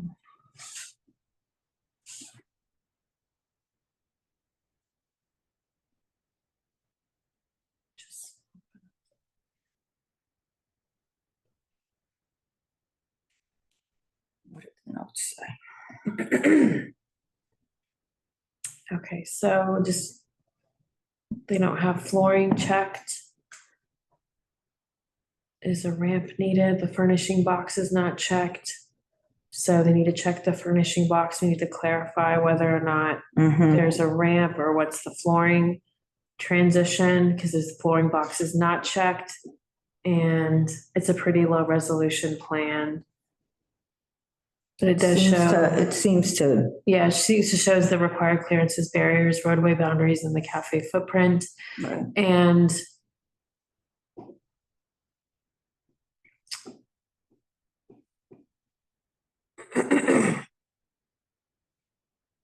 they need to check the furnishing box. Right. Okay. And just. And then confirm that it's only on. Right, when they came to University. SLA, it's Oh, only on it is. University, Oh, but you okay. might just want to, you know. Okay. All right, so that's that. Okay. So I guess we'll vote on that one, or do you want to wait to vote on these at the end? No, we might as well vote as we Okay. go along, right? Yeah. Brian chose. Okay. So, just three approve of us? modifications, Yes. all those in favor? Aye. Aye.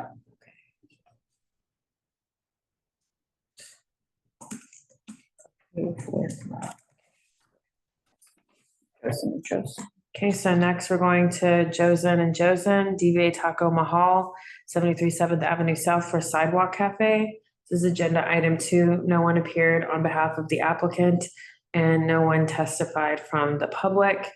So let me go to that folder. So the notes on this one. Confused with this thing with the tree. I mean, is that bumped out to make it 10 feet, right? So. How did I not do this one?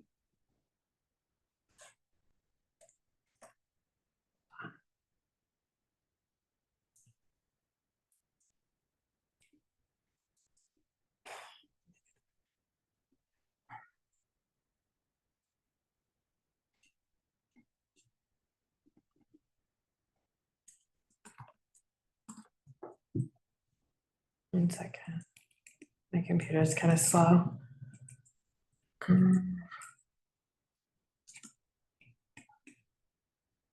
Well, it's not that it's slow, it's just that I have too many tabs open.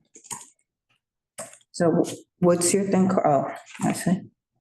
It was just a strange. Yeah. Bump out. Okay, found it. Okay, so corridor type is wrong. It says that it is a neighborhood corridor, but 7th Avenue South becomes a regional corridor immediately above Bleecker Street, and this is located just north of that cutoff. So this is a regional corridor that needs to be corrected, and so they must maintain a 10-foot clearance from all fixed objects, tree pit, traffic sign, pole, bike rack, and the current site plan does not reflect the current regional corridor clearances. Oh, so that's why they did it's interesting though, they did it at the tree. Yeah. Well, that's what they've told us, right? That they can do. It's just- They are, yeah, they are but I will say, somebody walks by there, that it's a pretty straight line. They do have those barriers with the banners. you know, that are kind of pretty thin, but I don't recall them bumping in and out like that, to be honest, but maybe I wasn't looking for it. Well, so. maybe they're not, maybe they're just doing 8 feet. So, but it's 10 feet required. I know, my point is maybe they're not doing this. Oh, yeah. And then, yeah, they just need to update to the corrected clearances and the footprint. Yeah. That's all the notes, so. Yep. Okay, so all those, so is there a path to modifications here? Yes. Okay, so all those in favor approve with modifications? Yep. Aye. Right. Okay, so let me just put that there was no one spoke. No applicant appeared. 3-0.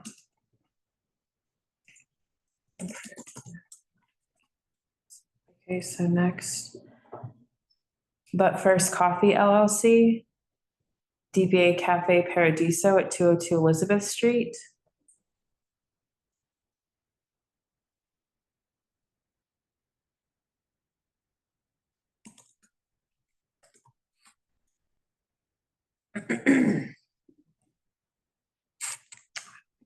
I didn't get to that one. Hold on, let me go. Pull up the form.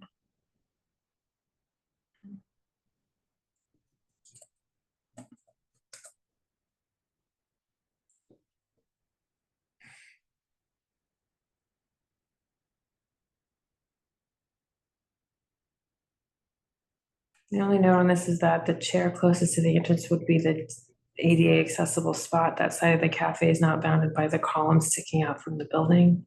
What does that mean exactly? I don't think there's anything to be modified then. Sarah. Okay. There's not a primary building entrance issue. Well, I think there is, if you. Right, I mean, look it at looks that. like the primary building entrance is right next door to where they're putting the tables, On the right side? on the left side, and they're putting the tables on top of this. Oh, So I think you need the So- 5 feet from the, okay, so if there's a primary building entrance issue, is it the same? It's building? a fairly large apartment building as well. with- So it's actually like one of the obvious ones that they now are defining. It's a double door. Comply. So add. Let me just pull up the plan.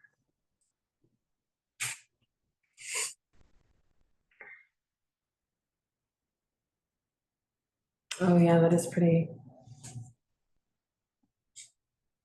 So basically, the result is that they would, One, two. right. Tables and chairs also are placed in front of the French doors.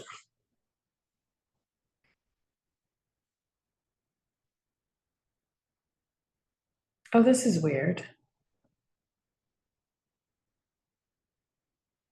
This Sidewalk Cafe form doesn't have a box to check if you're going to be covering the cellar door. Look.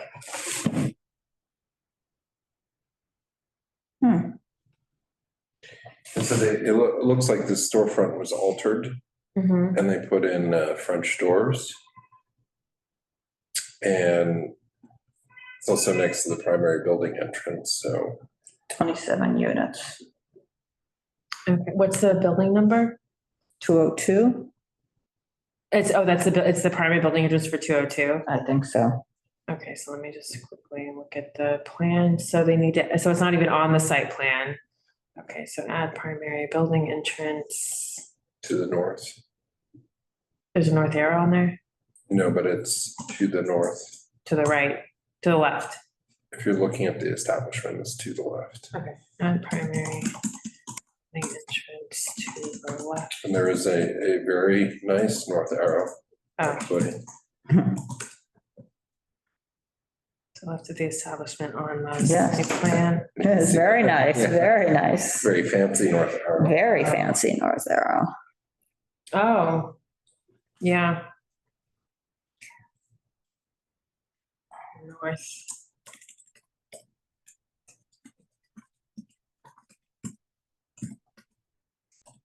I mean, I'm pretty sure that building entrance is for 202 and not 198. But either way, they're both 27 residential units in both buildings.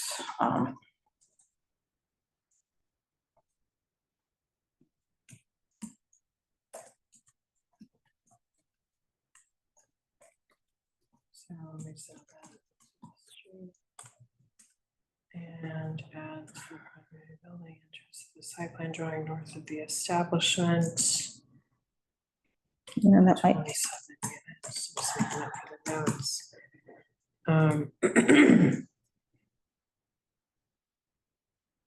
Show measurement.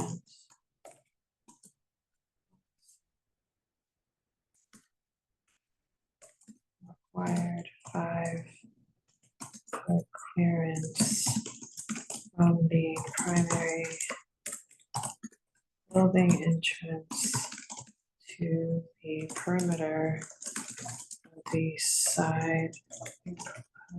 sidewalk cafe and adjust sidewalk cafe to accommodate required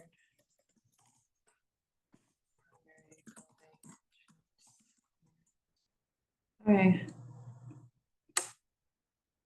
Okay, so just the boilerplate and then the primary building entrance to the drawing and the clearance and whatever Are you adjustment. pretty sure that that's, I'm pretty sure it's 202, but. I'm just gonna say north. Okay, yeah, I mean, this is. The You mean as buildings far look- as the, In terms of the building, I'm not like, yeah. It looks the smaller, The so- one to the left mhm, is 202. it is And the 202. one that's to the right, past the next storefront is 198. Okay. Okay. All right, so all those in favor to approve with modifications? Aye. Aye. Okay, great. Modifications as stated. So next we're going to number 4, Pasta Perfect LLC, DBA El Mulino Prime, 331 West Broadway for a sidewalk cafe. So this one, the applicant did appear, so let me just go to that and put that note in.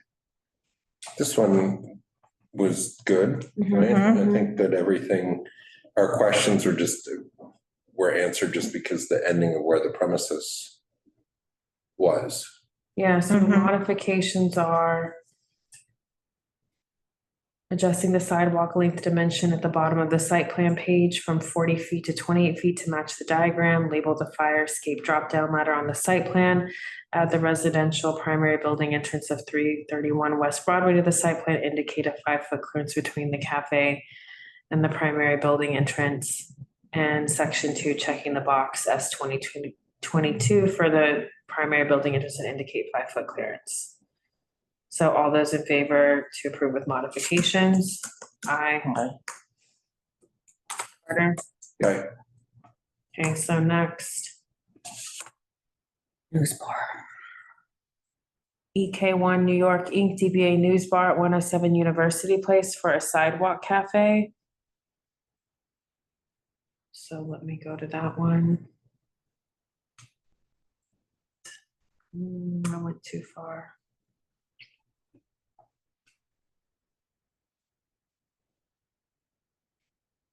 So it's EK. Tree building cafe is 10 feet as shown. I don't know. Perpendicular the diameter. The tree bed is only 2 feet wide to accommodate 6 feet. This one kind of has a bunch of comments. Okay.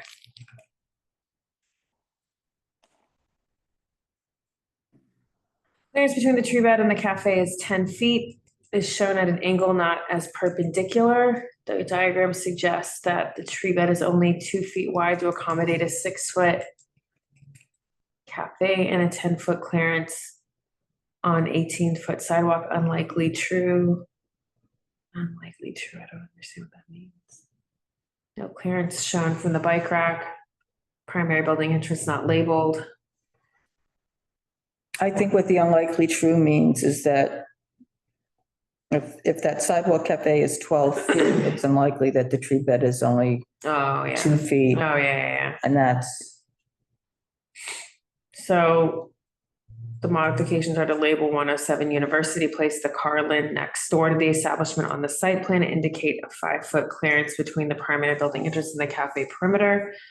That primary building entrance is to a 6-story residential building with 45 residential units in it. And there is no primary building entrance to the south or the right of the site plan or the establishment. So check that box for primary building entrance in section 2 of the site plan form. Adjust the cafe length to account for the 5-foot clearance of the primary building entrance and confirm that the clearance directly between the tree bed and cafe is 10 feet, not at the angle shown in the diagram. Indicate 10-foot clearance from the bike rack to the cafe. And check the furnishing box not affixed to the sidewalk in section 3, which is required as part of the Dining Out NYC rules. And check all the boxes under awnings in section 3, since they do have awnings, and that is required to check. So no testimony, applicant did not appear. do they have the bike rack on Yeah, there?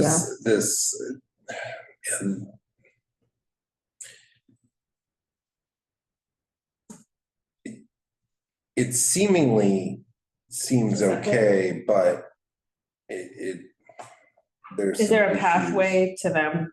Yeah, of course, there's a pathway. It's just, they're saying that, I agree with the notes from Stella with respect to the tree bed. You know, that needs to be maintained, and I don't think that that's accurate because, Well, it's down to 4 feet or whatever. So. right.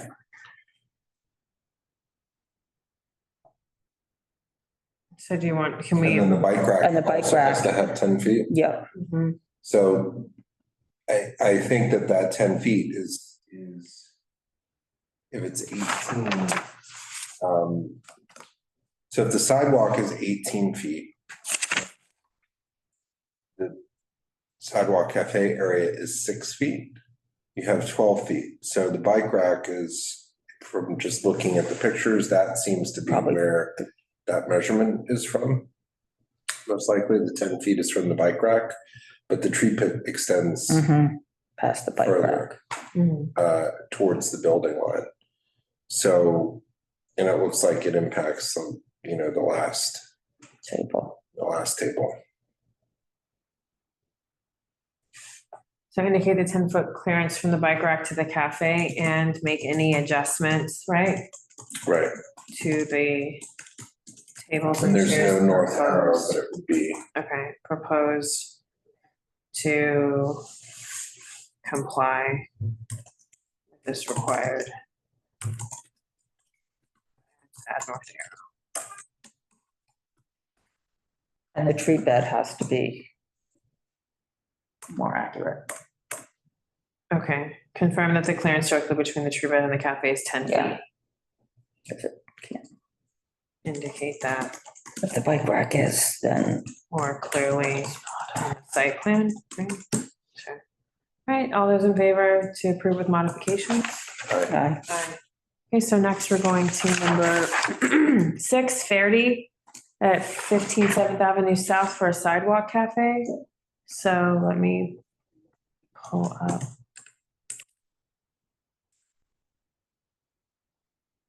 No principal building issue, no primary building entrance issues.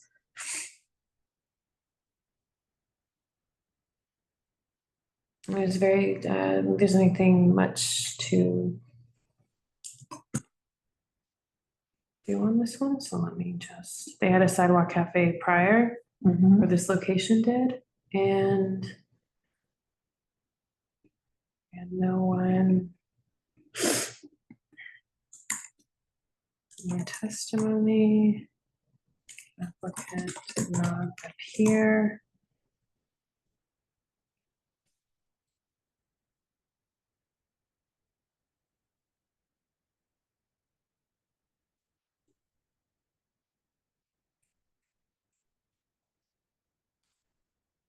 Wait, did they get lucky and just apply like a month ago?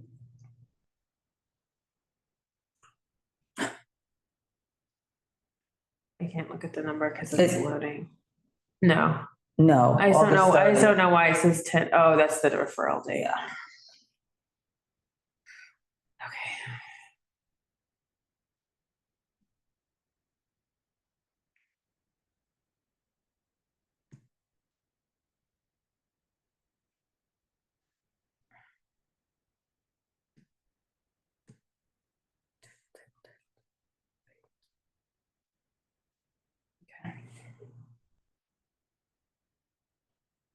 Is it really that wide of a sidewalk? I guess so, 19 feet. Yeah, 7th Avenue South, okay. I mean, they say they have 8 feet from the tree bed, so.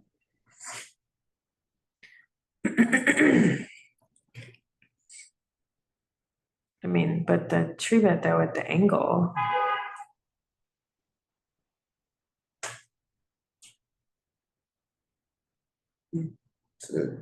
Huh? And it looks, I mean, it looks, Okay. All right. Oh, they have that little weird door thing. I really don't think it's 8 feet, to be honest. I don't know that it is. I mean, it doesn't look from this angle. what do you, I said it doesn't look like from this angle, but it does maybe from this angle. what are you talking The about? 8 feet, that they have the 8 feet. Between the tree bed and the, But if the slabs are about 4+ feet, okay. but I don't know. Well, they have that weird door thing, but I don't know if that's really part of our comments here.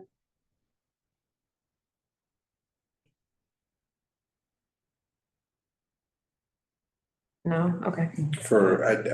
I guess it's the building. Okay. It's part of the building, All right, I think. I mean, I don't think they have to look on Google Maps, but I Okay. can't imagine. So all those So- in favor to approve with modifications? Mhm.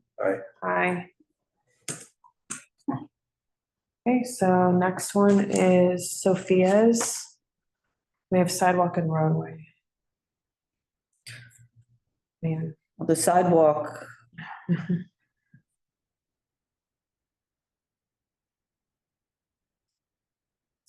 is less than 3 feet.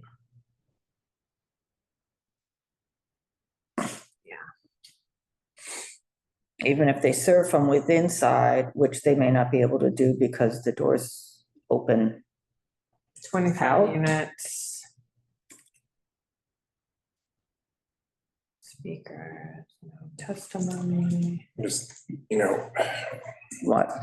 I mean, it's just all these, are Yeah, you talking about the roadway or the sidewalk? Sidewalk. sidewalk. It's the same. It's the same. Right, it's directly across, it's all the things.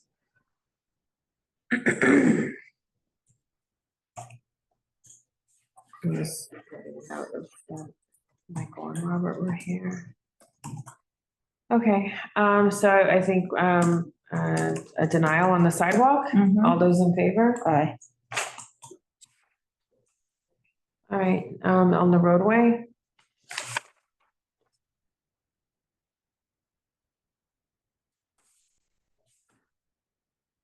We just go to that folder.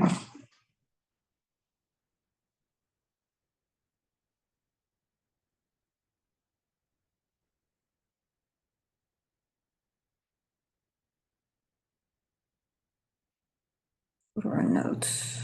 Presented this one to us in February when it was under a different entity. They withdrew. Now this is the Yeah. new Caffe with this 5 feet across the street. Line boxes checked, acknowledge. So the note that Stella put in here was that acknowledge that to comply with FDNY waiver requirements must be a 6-foot gap between the proposed cafe and the adjacent cafe. So we could, are we gonna approve that with modifications? What have we been doing? Have we been denying all of them that need an FDNY waiver? I don't remember. I mean, the whole street, Has them. It's kind of There are all crazy. these ongoing issues, right? Right, Yeah, And I feel like Deny. nothing's been addressed. right. okay, so denied That's it. one long Okay, strip. so, And I think that's what we've been I doing. mean, because I had been hoping, right, what they've done is with the open street is the way Right. in which to do this here. Right, and they didn't do that. So, okay. So no testimony. So all those in favor to deny the roadway for Sofia's? Aye. Aye. Okay. Okay, so next we're going to number 9, Tokana Cafe Bar Restorant Inc., DBA Little Rascal, 163 Elizabeth.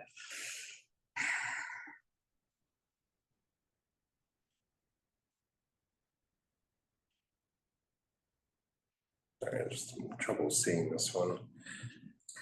I have a lot of tabs open.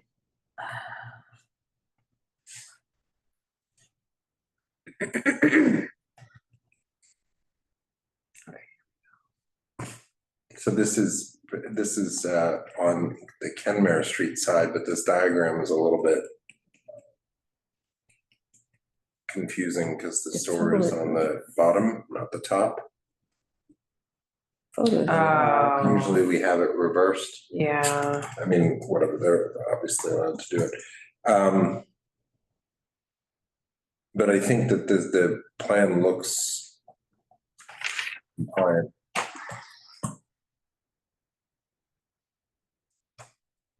corner location, proposing sidewalk cafe only on Kenmare, not on Elizabeth. They can put on Elizabeth, but they're not here to confirm whether or not they're going to do that. There is a grate on the sidewalk across from the bike rack and next to the door that is not shown on the site plan.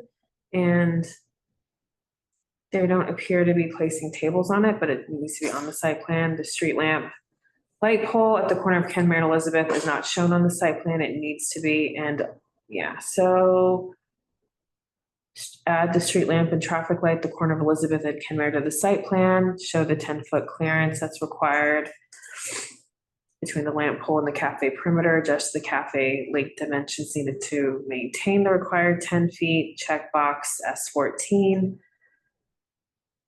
For the street pole, I know, is it snowing? It's windy. Add the sidewalk rate to the site plan, even if not using for seating, and confirm the seating is only on Kenmare Street. So is there a pathway to approval on Yep. this? Okay, that was what you said, also, Carter. So all those in favor to approve with modifications? Aye. Great, so no testimony. No applicant. Appeared. 3-0. So number 10, Wines and Vintages Inc., DBA Cork Wine Bar, 69 Thompson. Natalia was here in person. Natalia indicated that what we thought was seating in the furnishing zone is actually their Roadway Cafe application, which they have withdrawn. We've asked her to send us an updated site plan that removes that, and that she does indicate that she will be reapplying, putting in a new application for Roadway, but for the next season.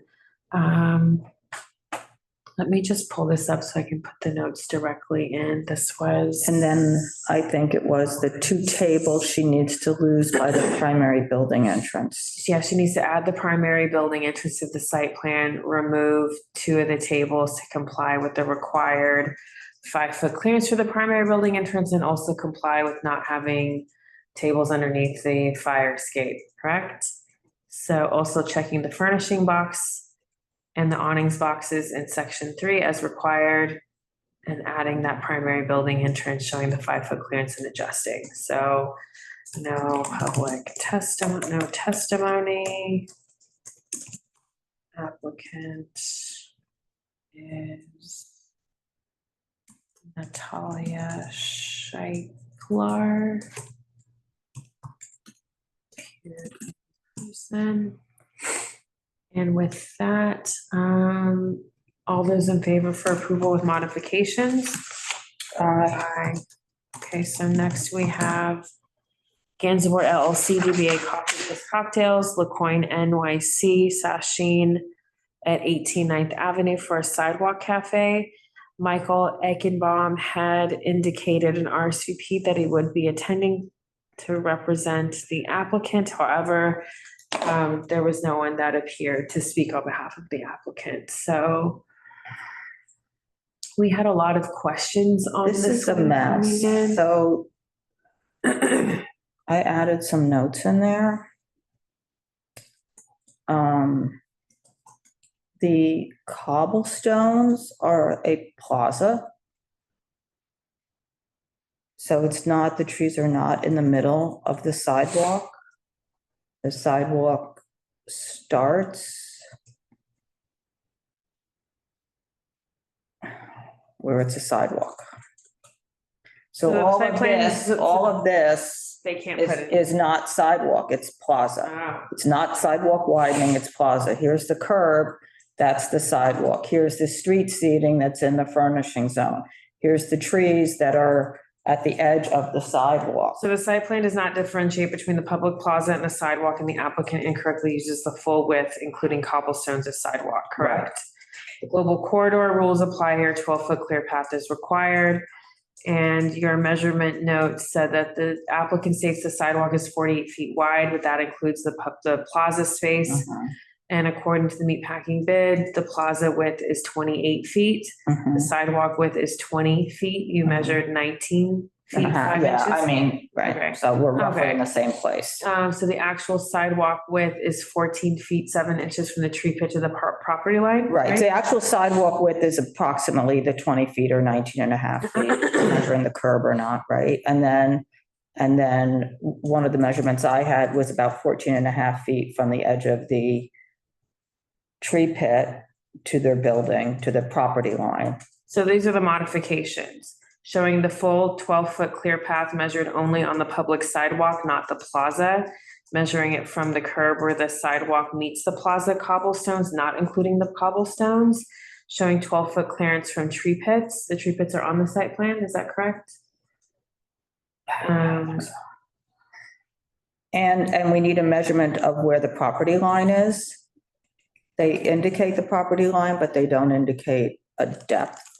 Right, so, hold on, we'll get to that in a second. They need to completely, based on, they need to show the 12-foot clearance from any fixed street seating in the furnishing zone.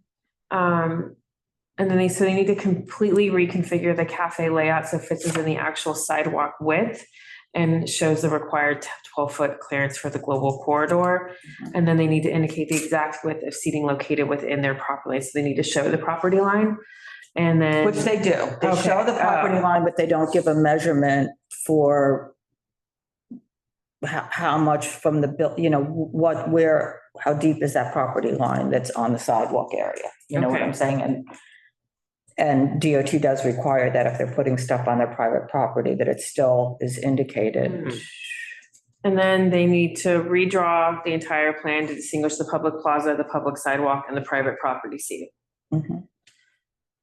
And they need to update their liquor license information to include LaCoin, Hotel Gansevoort. Yeah, I think so. In terms of my confusion that I had, they probably have one food service license. And so that is why this is one application for two DBAs in two different ways, because DOT does it by the food service number. SLA does it by the SLA. And these are licensed under two separate entities. So they only list the one entity on here. They should probably list the second entity because the other part of it is a different name of the license. Okay. So is there a path to an approval here? Yeah, if they. Take a lot. It's gonna take a lot because by the time they go by that tree pit, they've got about 2 feet left. For tables, if it's 14 feet, 12-foot They need 12, corridor, they need. they need 12 feet, so that leaves them 2 feet from It's the the tree global pit. corridor, It's a right? global corridor, so that leaves them the 2 feet, but then they have room within their property line, so that might be 4 feet. So they have room, but they need to. And then in other areas, they have more room, but it's not gonna be anything like what they have here. Okay, because what they have here comes all the way out to the edge of the let sidewalk. me go into the notes. It's 11. Where geometry, so no. And as an aside, residents have been complaining for the past 4 years about there not being an area to walk and being forced onto the cobblestones, which are difficult to walk on, which are difficult for if you have any ADA issues. Okay, I'm gonna put.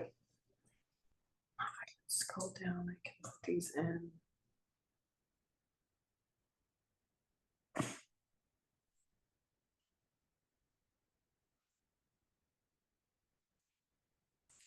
Go back to this document. Really quickly and put what I just said.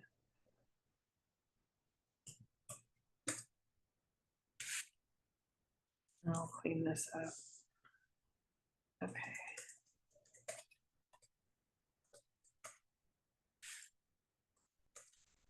You have that one on there.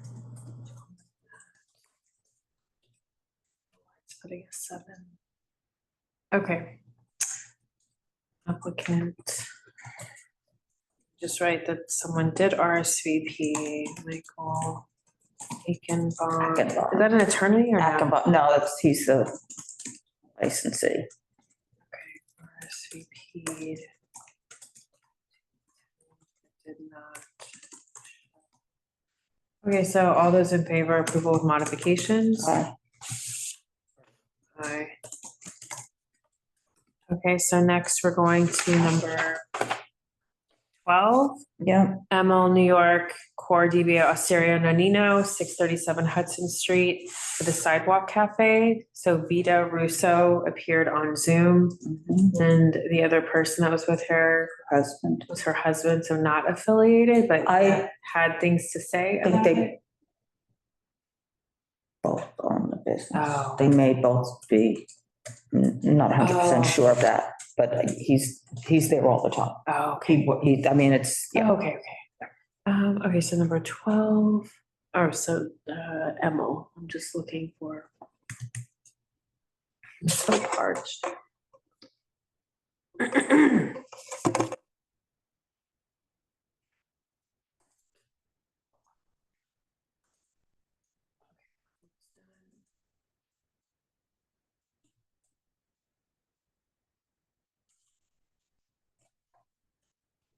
Yeah, I feel like we're moving past them.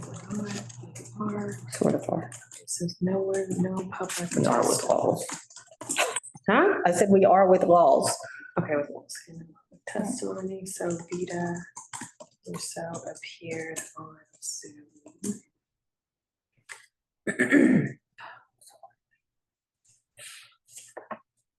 Adjust clearance from tree bed to cafe perimeter from an 8-foot radius to 10-foot radius. Adjust cafe dimensions as necessary. Move the manhole to accurately position it and add the proper clearance. Just that one manhole, right? It's two. The two of them are almost in line with each other, and I just And then think they they have need to to move check- to the north. They need to check the furnishing box and awnings box in section 3. Right. All those in favor to approve with Aye. modification? Aye. Okay, so that's 3. Yeah. Okay, so next we're gonna go to Felix.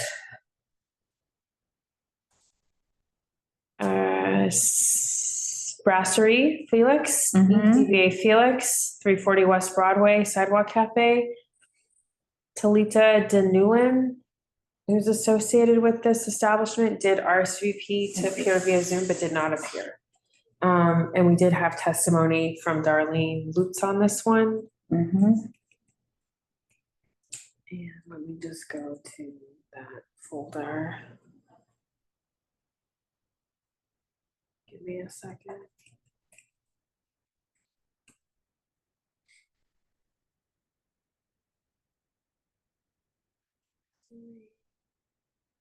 Well, that's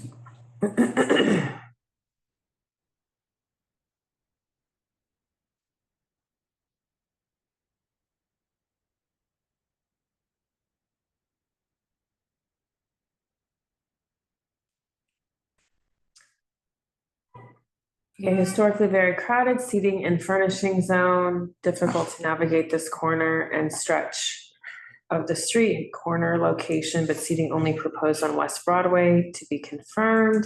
Confirmed no seating across from the tree bed. Length of sidewalk cafe is currently as wide as the frontage. Need clearance measured from streetlight. So the modifications are to check the furnishing boxes, including the basement door certification. In section 3, adjust the length of the sidewalk cafe. It's currently 49 feet so that it is clear that the cafe will not extend the entire width of the frontage. Why can't it extend the entire width of the frontage? I guess because the tree pit.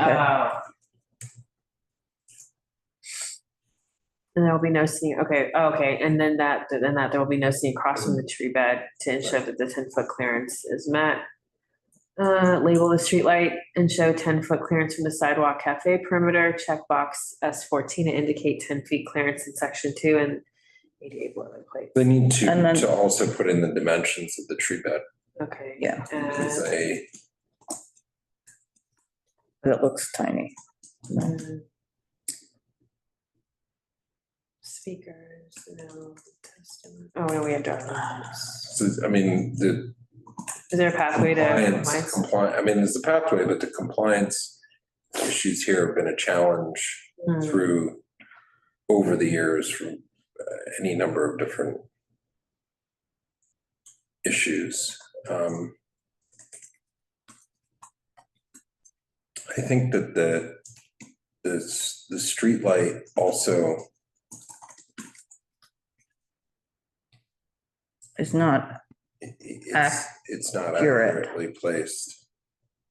It's actually in front of their place. their place, so you need a 10-foot. And same thing, and the pedestrian ramps aren't indicated, which are right next to the street line. Pedestrian ramps to the site plan and indicate the required 10-foot clearance to the perimeter.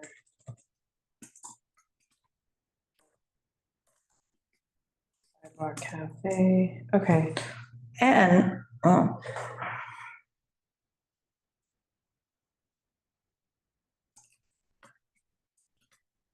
It's also, I don't know if anybody had measured here, but this is unique in that there's sort of a raised platform that Right. goes outside of the building line a little bit. And so I just, Are the tables proposed on top of that platform? no, the site plan doesn't show it. But it's sort of a crossover that if you, the building line where, where it says the doors are, it is actually set back a little bit. So. They need to add that to the site plan? Well, I just want to, I don't know if the measurements are accurate. Yeah. Right. Okay. So in the past, what they had done is they had moved, these are all between all the columns in the building facade, has French doors between each one. And so what they had done in the past is put tables and chairs out on that platform, but it looks like that, is it within the building line? I have no idea. But so now is the measurement just. Is that 6 feet include that Yeah, platform? include that platform. Or not? Is it separate?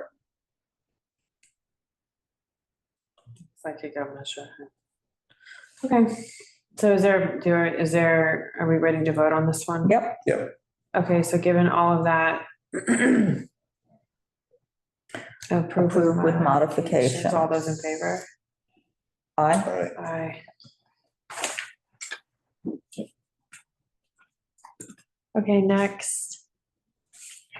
Second Thomas Restaurant, Inc., DBA Swift Hibernian Lounge, 34 East 4th Street, Sidewalk Cafe.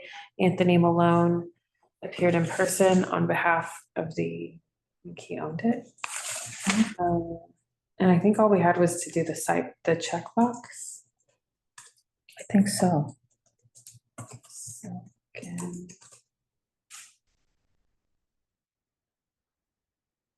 The furnishings checkbox.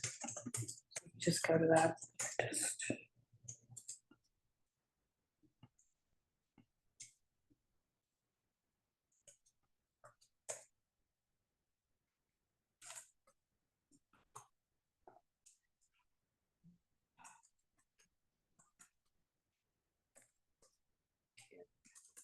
So all those in favor to check the furnishings box in section 3?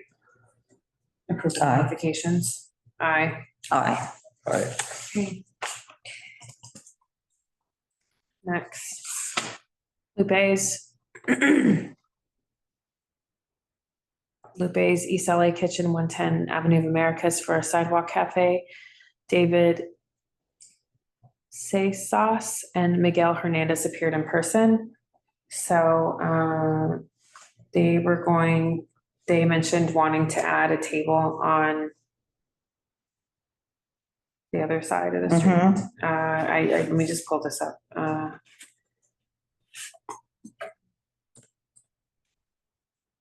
On Watts, they proposed wanting to put one table on Watts, and we said if you wanted to do that, they should do that at this point, given how long it's taken their application to be referred to us, which has been over a year, nearly a year and a half, from DOT. Never fits on there with the measurements. I'm fine with that. Yeah, it's fine. Okay. You guys have been responsible operators Yeah. through COVID, but they do need to take down. The other 25%. Yeah, the other 25 with their bolted facade. Yes. So, and right. And that was a thing. Right. Okay. So. And I think that was. No PBE issues. They're going to update the site plan to show that one table on Watts. They were going to also show the required clearance from the fire hydrant. And they were going to check the furnishing box in section 2. And that's it. So all those in favor for Lupe's approving modifications. Let me just, can I quickly just open this up and just add that really quickly. Next, we're going to go to Sweet Green New York LLC. We had just had a 100 Kenmare, can't speak tonight, Sidewalk Cafe. Patrick Dowd appeared on Zoom on behalf of the applicant. So let me just quickly, we did have Darlene, that's on the other one, and then the applicant.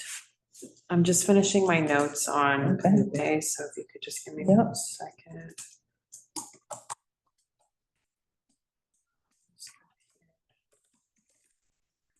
Check furnishing box. Adding one table to Watts. All right, all those, sorry, we voted on that one. Hold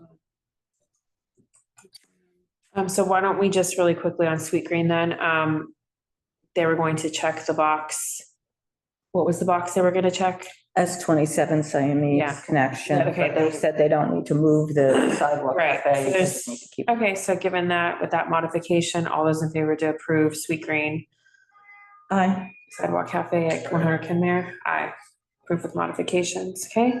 So next we're going to L+L Productions LLC, DBA Ofrenda at 113 7th Avenue South for a sidewalk cafe. So let me just finish. Open up Sweet Green and L+L. So Ofrenda. Somebody testified on this one? No. But we talked We were about. going to, yes, we were going to check, they were going to check to see if the roof and the pillars were still there. Oh, This one had the this tin was roof. Robert. This Right, was Robert. Robert. Robert Hall.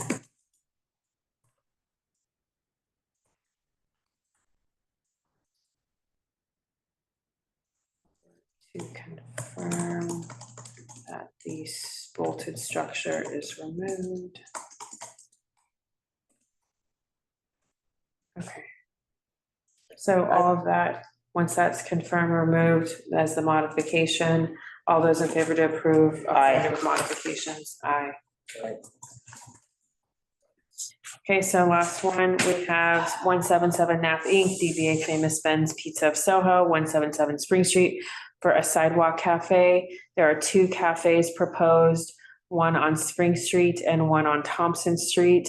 And they're both not ADA compliant. They're also 2 separate categories, and I can get to that. This one was the one that was confusing because they seemingly have more room than is being used, is that, Correct. Yeah, so, yeah. so on Thompson, that's an 8-foot requirement, Mm-hmm, but they have a 9'7", mm-hmm. and then what's the clear path requirement? 10, isn't it, on spring? So it just seems to me like at the corner, they might have to modify to lose 2 of those tables. That's right. Yeah, That's exactly. right. They have to lose those 2 tables. And that would give them the street light 10 feet and this distance from the ramp. Mhm. What do they say from the street light right now? Do they have the It's measurement? 8 8 feet. feet. And 10 feet. So, I mean, if you just do those and then they have plenty, then the other issue too that was raised is that sort of the barrier needs to be there. Yeah. And people need to be able to get, Yeah, and be able to Yeah. walk through. Remove 2 tables at the corner to comply with the required 10-foot clearance from the street light pole and the pedestrian. But it also just seems that they actually would exceed 3 feet. right, they'd be ADA They'd be compliant if ADA they compliant pull it if out. this were pulled out. So they need to pull out the cafe widths to 3 feet on both sides, and they can meet they have. See, they don't actually, it's confusing to me because is this dotted line, the awning above? So That's what it looks like. And so that's one, but it also doesn't show that there are any barriers. These are measurements, length measurements. They're not barriers, just pointing that out. So the barrier placement, I don't think they've included barriers here. So all we're seeing is just the width of the tables. Well, they So mention perimeter demarcation no higher than 2 feet. that's what they say, but They sure are doing a lot of communicating on the site plan of everything except for what we're wondering about, right? There's like paragraphs. Well, I mean, since they have the width Well, of the I don't- sidewalk cafe and they mention a perimeter, one would think. Yeah, but the perimeter looks like it's on top of it. I mean, Well, it looks like exactly. the measurement line, but whatever. And Darlene Lewis did provide testimony on this application. Right, it just needs to be corrected. Do we have whoever submitted this or? Giuseppe or Gina Larissa? Giuseppe Gelsomino? I remember now because we'd seen this before, right, on their roadway. The name of the certificate holder they have is Vincent G. Bradley. Which is the Right, which is the former. Yeah, it doesn't have the name of the licensee. Right. Why don't I have audio? Hello? Are we being Zoom bombed? Oh, maybe it's here. Is that Mark? Yeah. It's Mark. Okay, I'm just muting.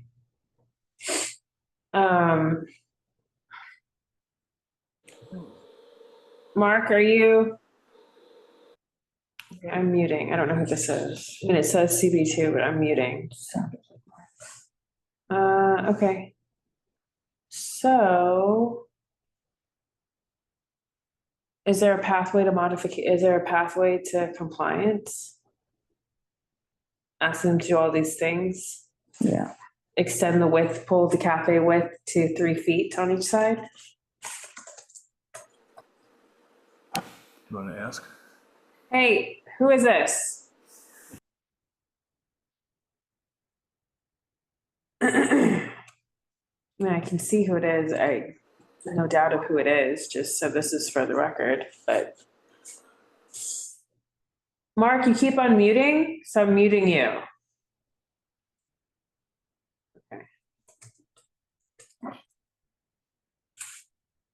Okay, so if they can do all those things and pull out the cafe width to 3 feet on each side and still. Move those 2 tables. Move those Yeah, move those 2 tables and still maintain the proper clear clearance. paths on each side, then, I'm really surprised that they didn't make them do 2 site plans forms, because they're 2 different. Yeah. Mark is asking if Brian wants to know if he should come over. No. The answer is no. No.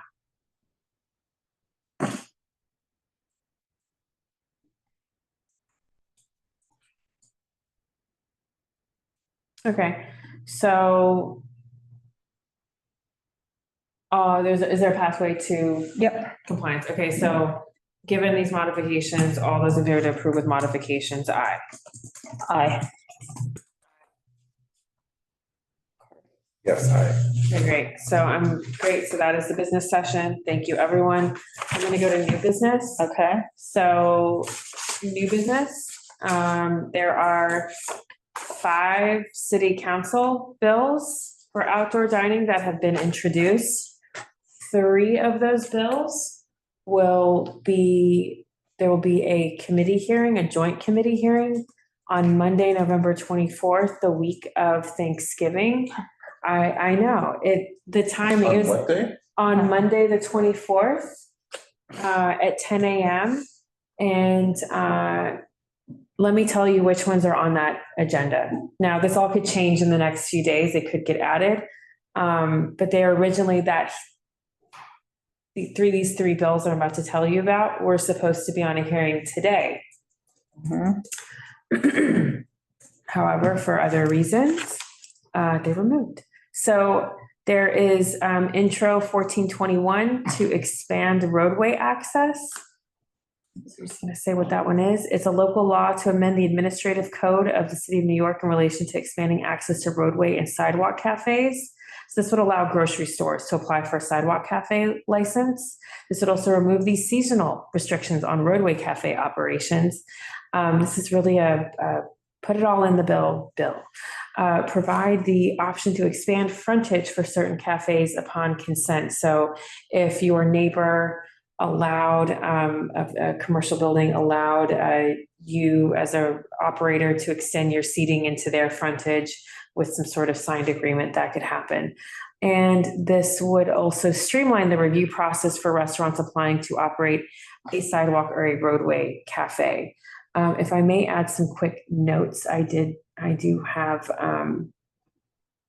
just want to quickly with this group and anyone else listening, just go through these really quickly. So let me just pull up my notes on this one before I move on to the other ones. Okay, so permits.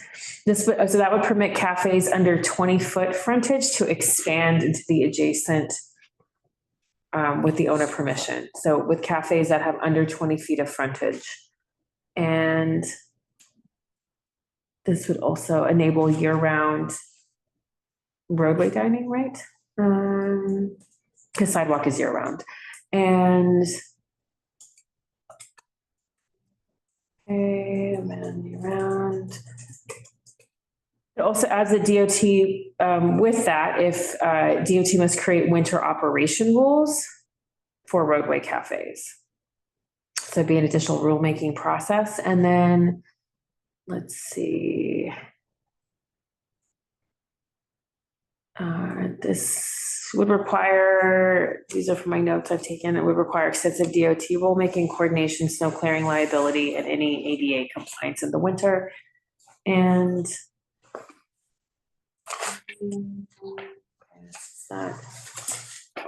okay, and then the next one is, I'm just going in the bill order number. This one is not on the agenda. So should I go through the ones, you want to go in the order of the numbers, or should I go what's on the agenda? I'll go what's on the agenda. Do the agenda. Okay, so then the next one on the agenda for November 24th is that really the one to revocable consent?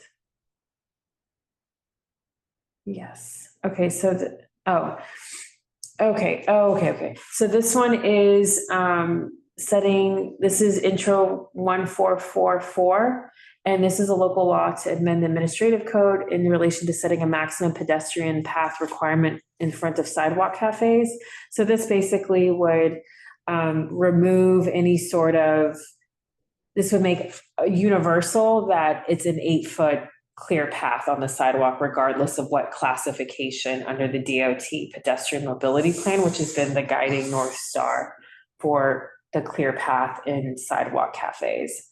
So it would just go back to how it was in the previous program.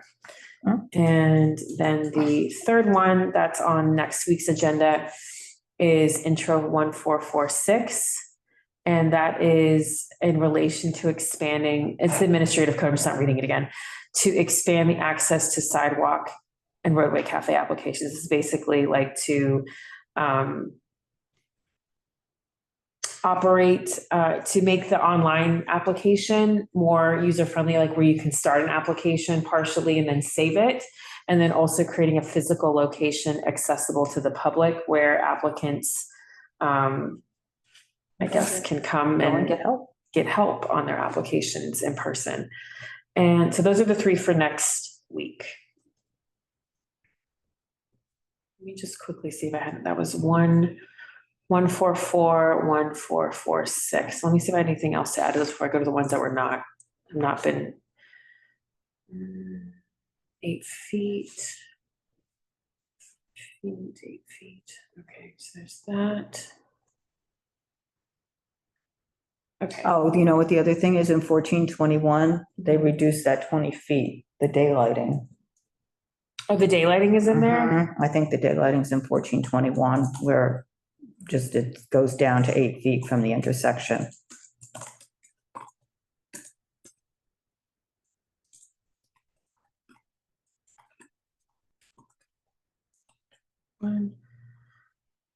Okay, and then, okay, so that's a note to add there. So then the other two bills that were introduced last week that are not on the agenda yet is 1440, which is to transfer the program from DOT managing it to the Department of Consumer Worker Protection, which is the city agency formerly known as DCA, the Department of Consumer Affairs, that previously managed the pre-pandemic Sidewalk Cafe program.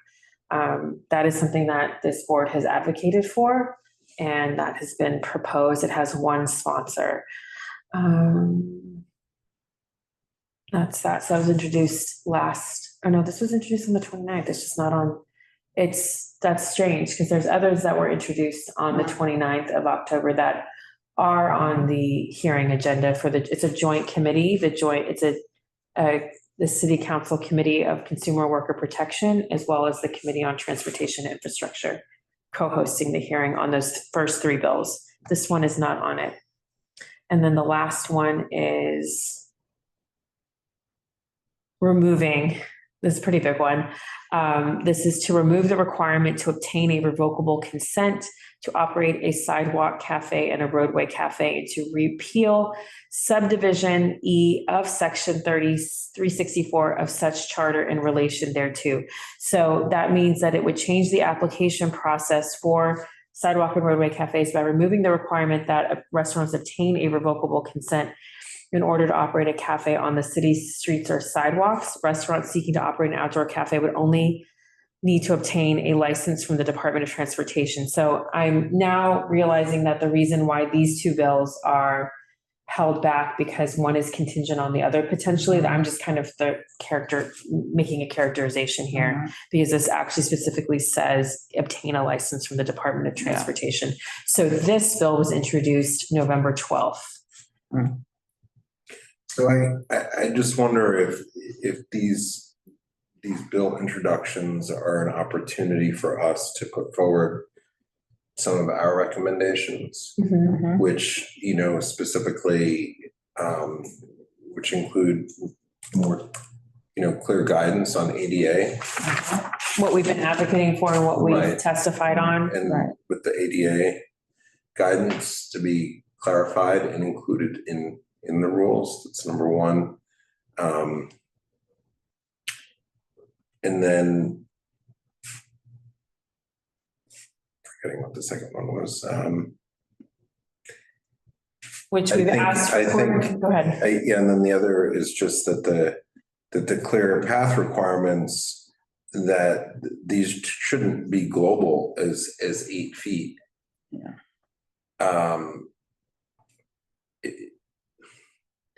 I'd rather see some more clarity on that, but there's also was the older rules of 50%, no more than 50% of the sidewalk, right? But we also have areas where there could be exceptions, right? But they should go back to specific carve-outs where people can discuss that, you know, so for example, we've had this issue right on Mulberry Street. But you have Mulberry Street Drive. Everywhere else, you know, for that, because I think that, you know, this is the issue of the one size fits all rules that it came out with, that they're finding that there's some tweaks, but it also should not be changing everything so it's applicable everywhere. I mean, the clearance requirements are, you know, the pedestrian mobility plan, I think we found that it's a very good predictor. It's also and it's based on real data it has all those parameters. Proper city planning. Yeah. Right, proper city planning. For pedestrian friendliness. On each block, right? Which is something we asked for from the beginning about how is this being looked at by block? And the idea that going back to the 8 feet, that seems to have worked in the pre-pandemic program, but the idea is that now that the geography has expanded universally, the DOT pedestrian mobility plan is the only protection for our individual blocks, no? Yeah. And they also they reduced it from the pedestrian mobility plan, so it's already not it's not as wide as what the pedestrian mobility plan recommends for the 10 feet, I think was 12 feet, 12 feet, I think was 15 feet. I didn't double check that, but the two of those were greater than what DOT is using. And a couple of other things, we never followed up on whether or not, Valerie, when we did the walkthrough with DOT, some of the comments that Penny had made were that the metal shipping container style ones were not legal. However, we have many of those in our community. Well, aren't those So also promoted on their marketplace? Well, whatever. Okay. I'm just, the point being is that the setup and using those, if they want to have year round, nobody's discussing the condition of the streets underneath them. Because the asphalt needs sun, it needs, you know, they're not meant to be a stagnant area with no pressure put on them from cars or whatever. I mean, you see when they lift it up and you do roadway cafes, how damaged. The indention, right, because they've been repaved. The damage right. under the roads from not being exposed. And then to now propose. Well, I'm just, this is an issue that we saw over and over again when the cafes were removed. So just the condition of, you know, many of the busy roadways. And also, you know, just we're not saying that these rules shouldn't be changed for other parts of the city, but again, for the density in our community, this is an issue, particularly with the extension into other, in front of other storefronts, things like that. That's a huge imposition here. Issue here. Just given the density.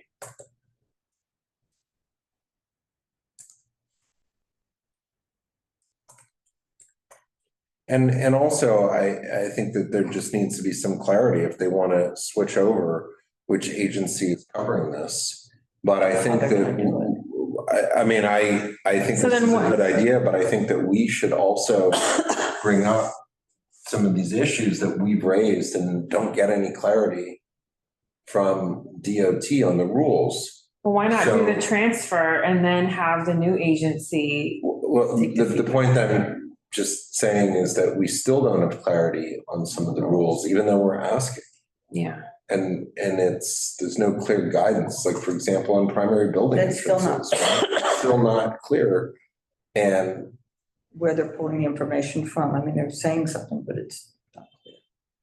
And if they want to reduce. Right, if they want to adjust it based on the building size or something like that. Well, and also if they want to reduce, because they've expanded the geography or, you know, the geographic area which you can have sidewalk cafes into residentially only zoned areas, we have enough non-conforming businesses and they want to reduce the clear path to 8 feet. And they We want have to a let them number of expand, areas and they want to where let them expand to the Right, adjacent, that- because those that- are smaller buildings. that, well, what happens is that you start to box in all the residential entrances to buildings, and there's no clarity on any of this. So if you just make some notes about that, because I think that that's an important That's very important, aspect especially for with them us. expanding. As far as providing testimony. And we've discussed this over and over. I mean, the board has been very clear and consistent, but it's with all the other changes, they're moving very fast to alter these rules. That may make sense in some areas, but the high density in Lower Manhattan really makes this an imposition. And also,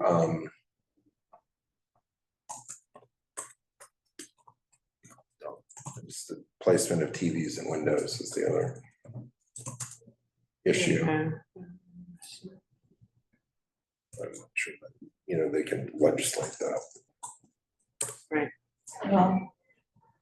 And I also think that our testimony should include the percentages of errors that we have found in the applications that have been referred to us from DOT. Because I think that that's something that they don't want to accept. How many issues that the community board process has raised. Which they want to take the community board. And well, and it just highlights that their process is not working.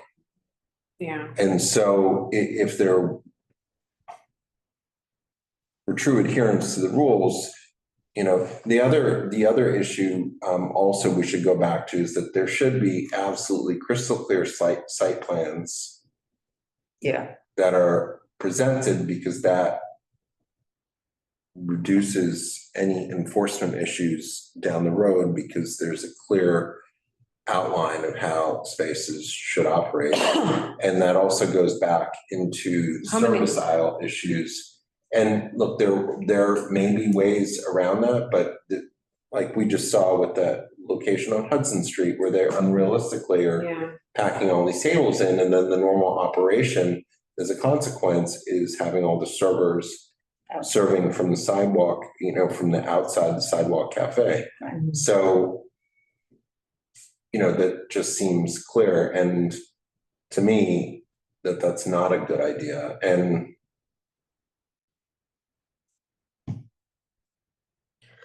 yeah, I mean, we have the testimony that we gave based on our passport positions last time. We should go review it. And you have that, you can send that around. yeah, and we I think that we should have all of that prepared in advance. Yeah. And somebody or more than one person, you know. Split up the testimony across multiple people. And also, I think that you should request, you know, to at the hearing to be up on one of the first panels as well. Well, the hearing's at 10 a.m. So, and there's other, so here's the thing is it's not just a hearing on this, there's other bills. That's fine, but that doesn't mean that we can't request to be on one of the first panels. Oh, sure, definitely. But I think that you'll see that the industry groups are going to be the same way. Right. And that the request is to be there when the members are present before they leave and the hearing is over or whatever. Yeah. But this is, you know, the appropriate way for the board to engage with this issue, since we are have the highest number. This really happened. Was that really in June when that was? Yeah, I guess so. But I think that that's important. Otherwise, you know. Yeah. No, that was the Charter Commission. Sorry, I'm trying to look for the testimony. But we need to, the testimony needs to be to these bills. Well, of course. And then specifically, and then whatever other recommendations do we have? Oh, maybe it was May. No, I'll find it. And the board doesn't have a position on it, but the other issues, if you have a single row of tables against the building, does there need to be a demarcation barrier? And that's another, if you have a row of two tops, that eliminates a significant number of issues that we've.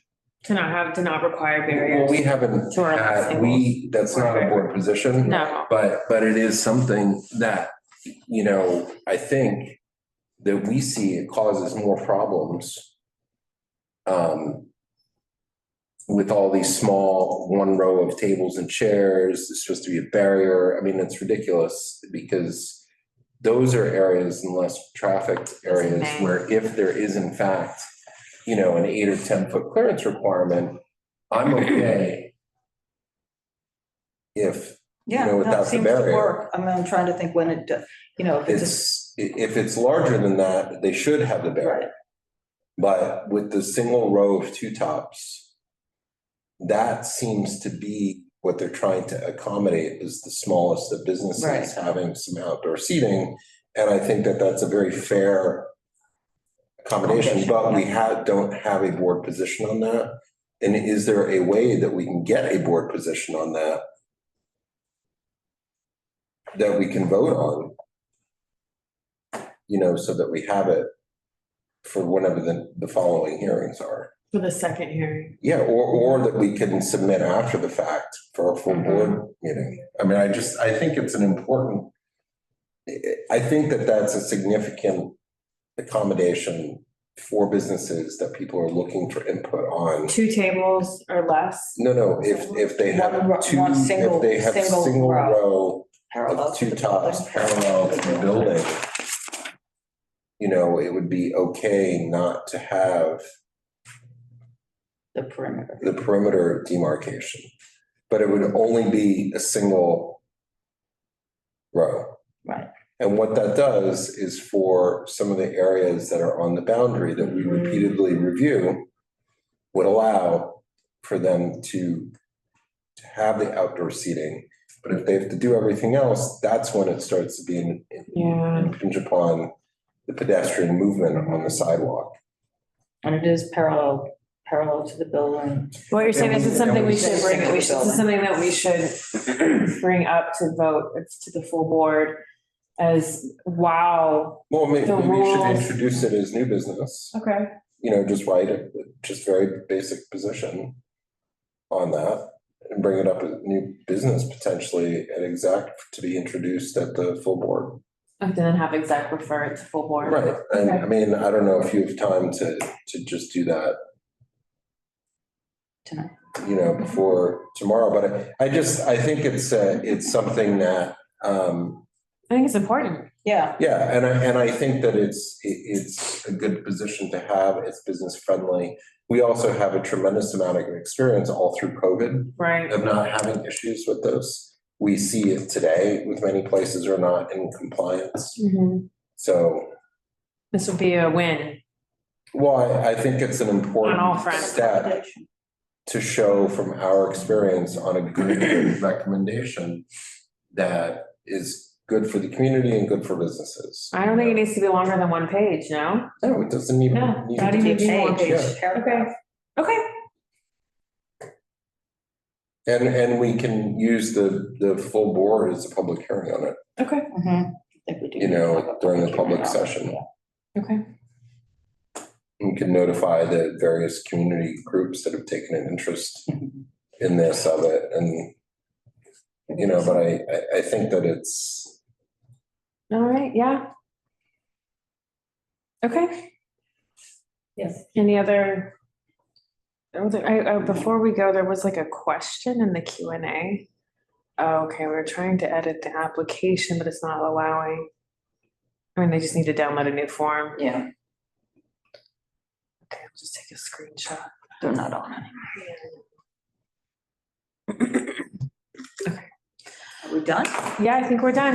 Do I have a motion to adjourn? Motion to adjourn. Second? I can't second it. Okay, so it's 9:32 p.m. This meeting is now adjourned. Thank you very much. Thank you, Pete and Darlene. Appreciate you. Bye.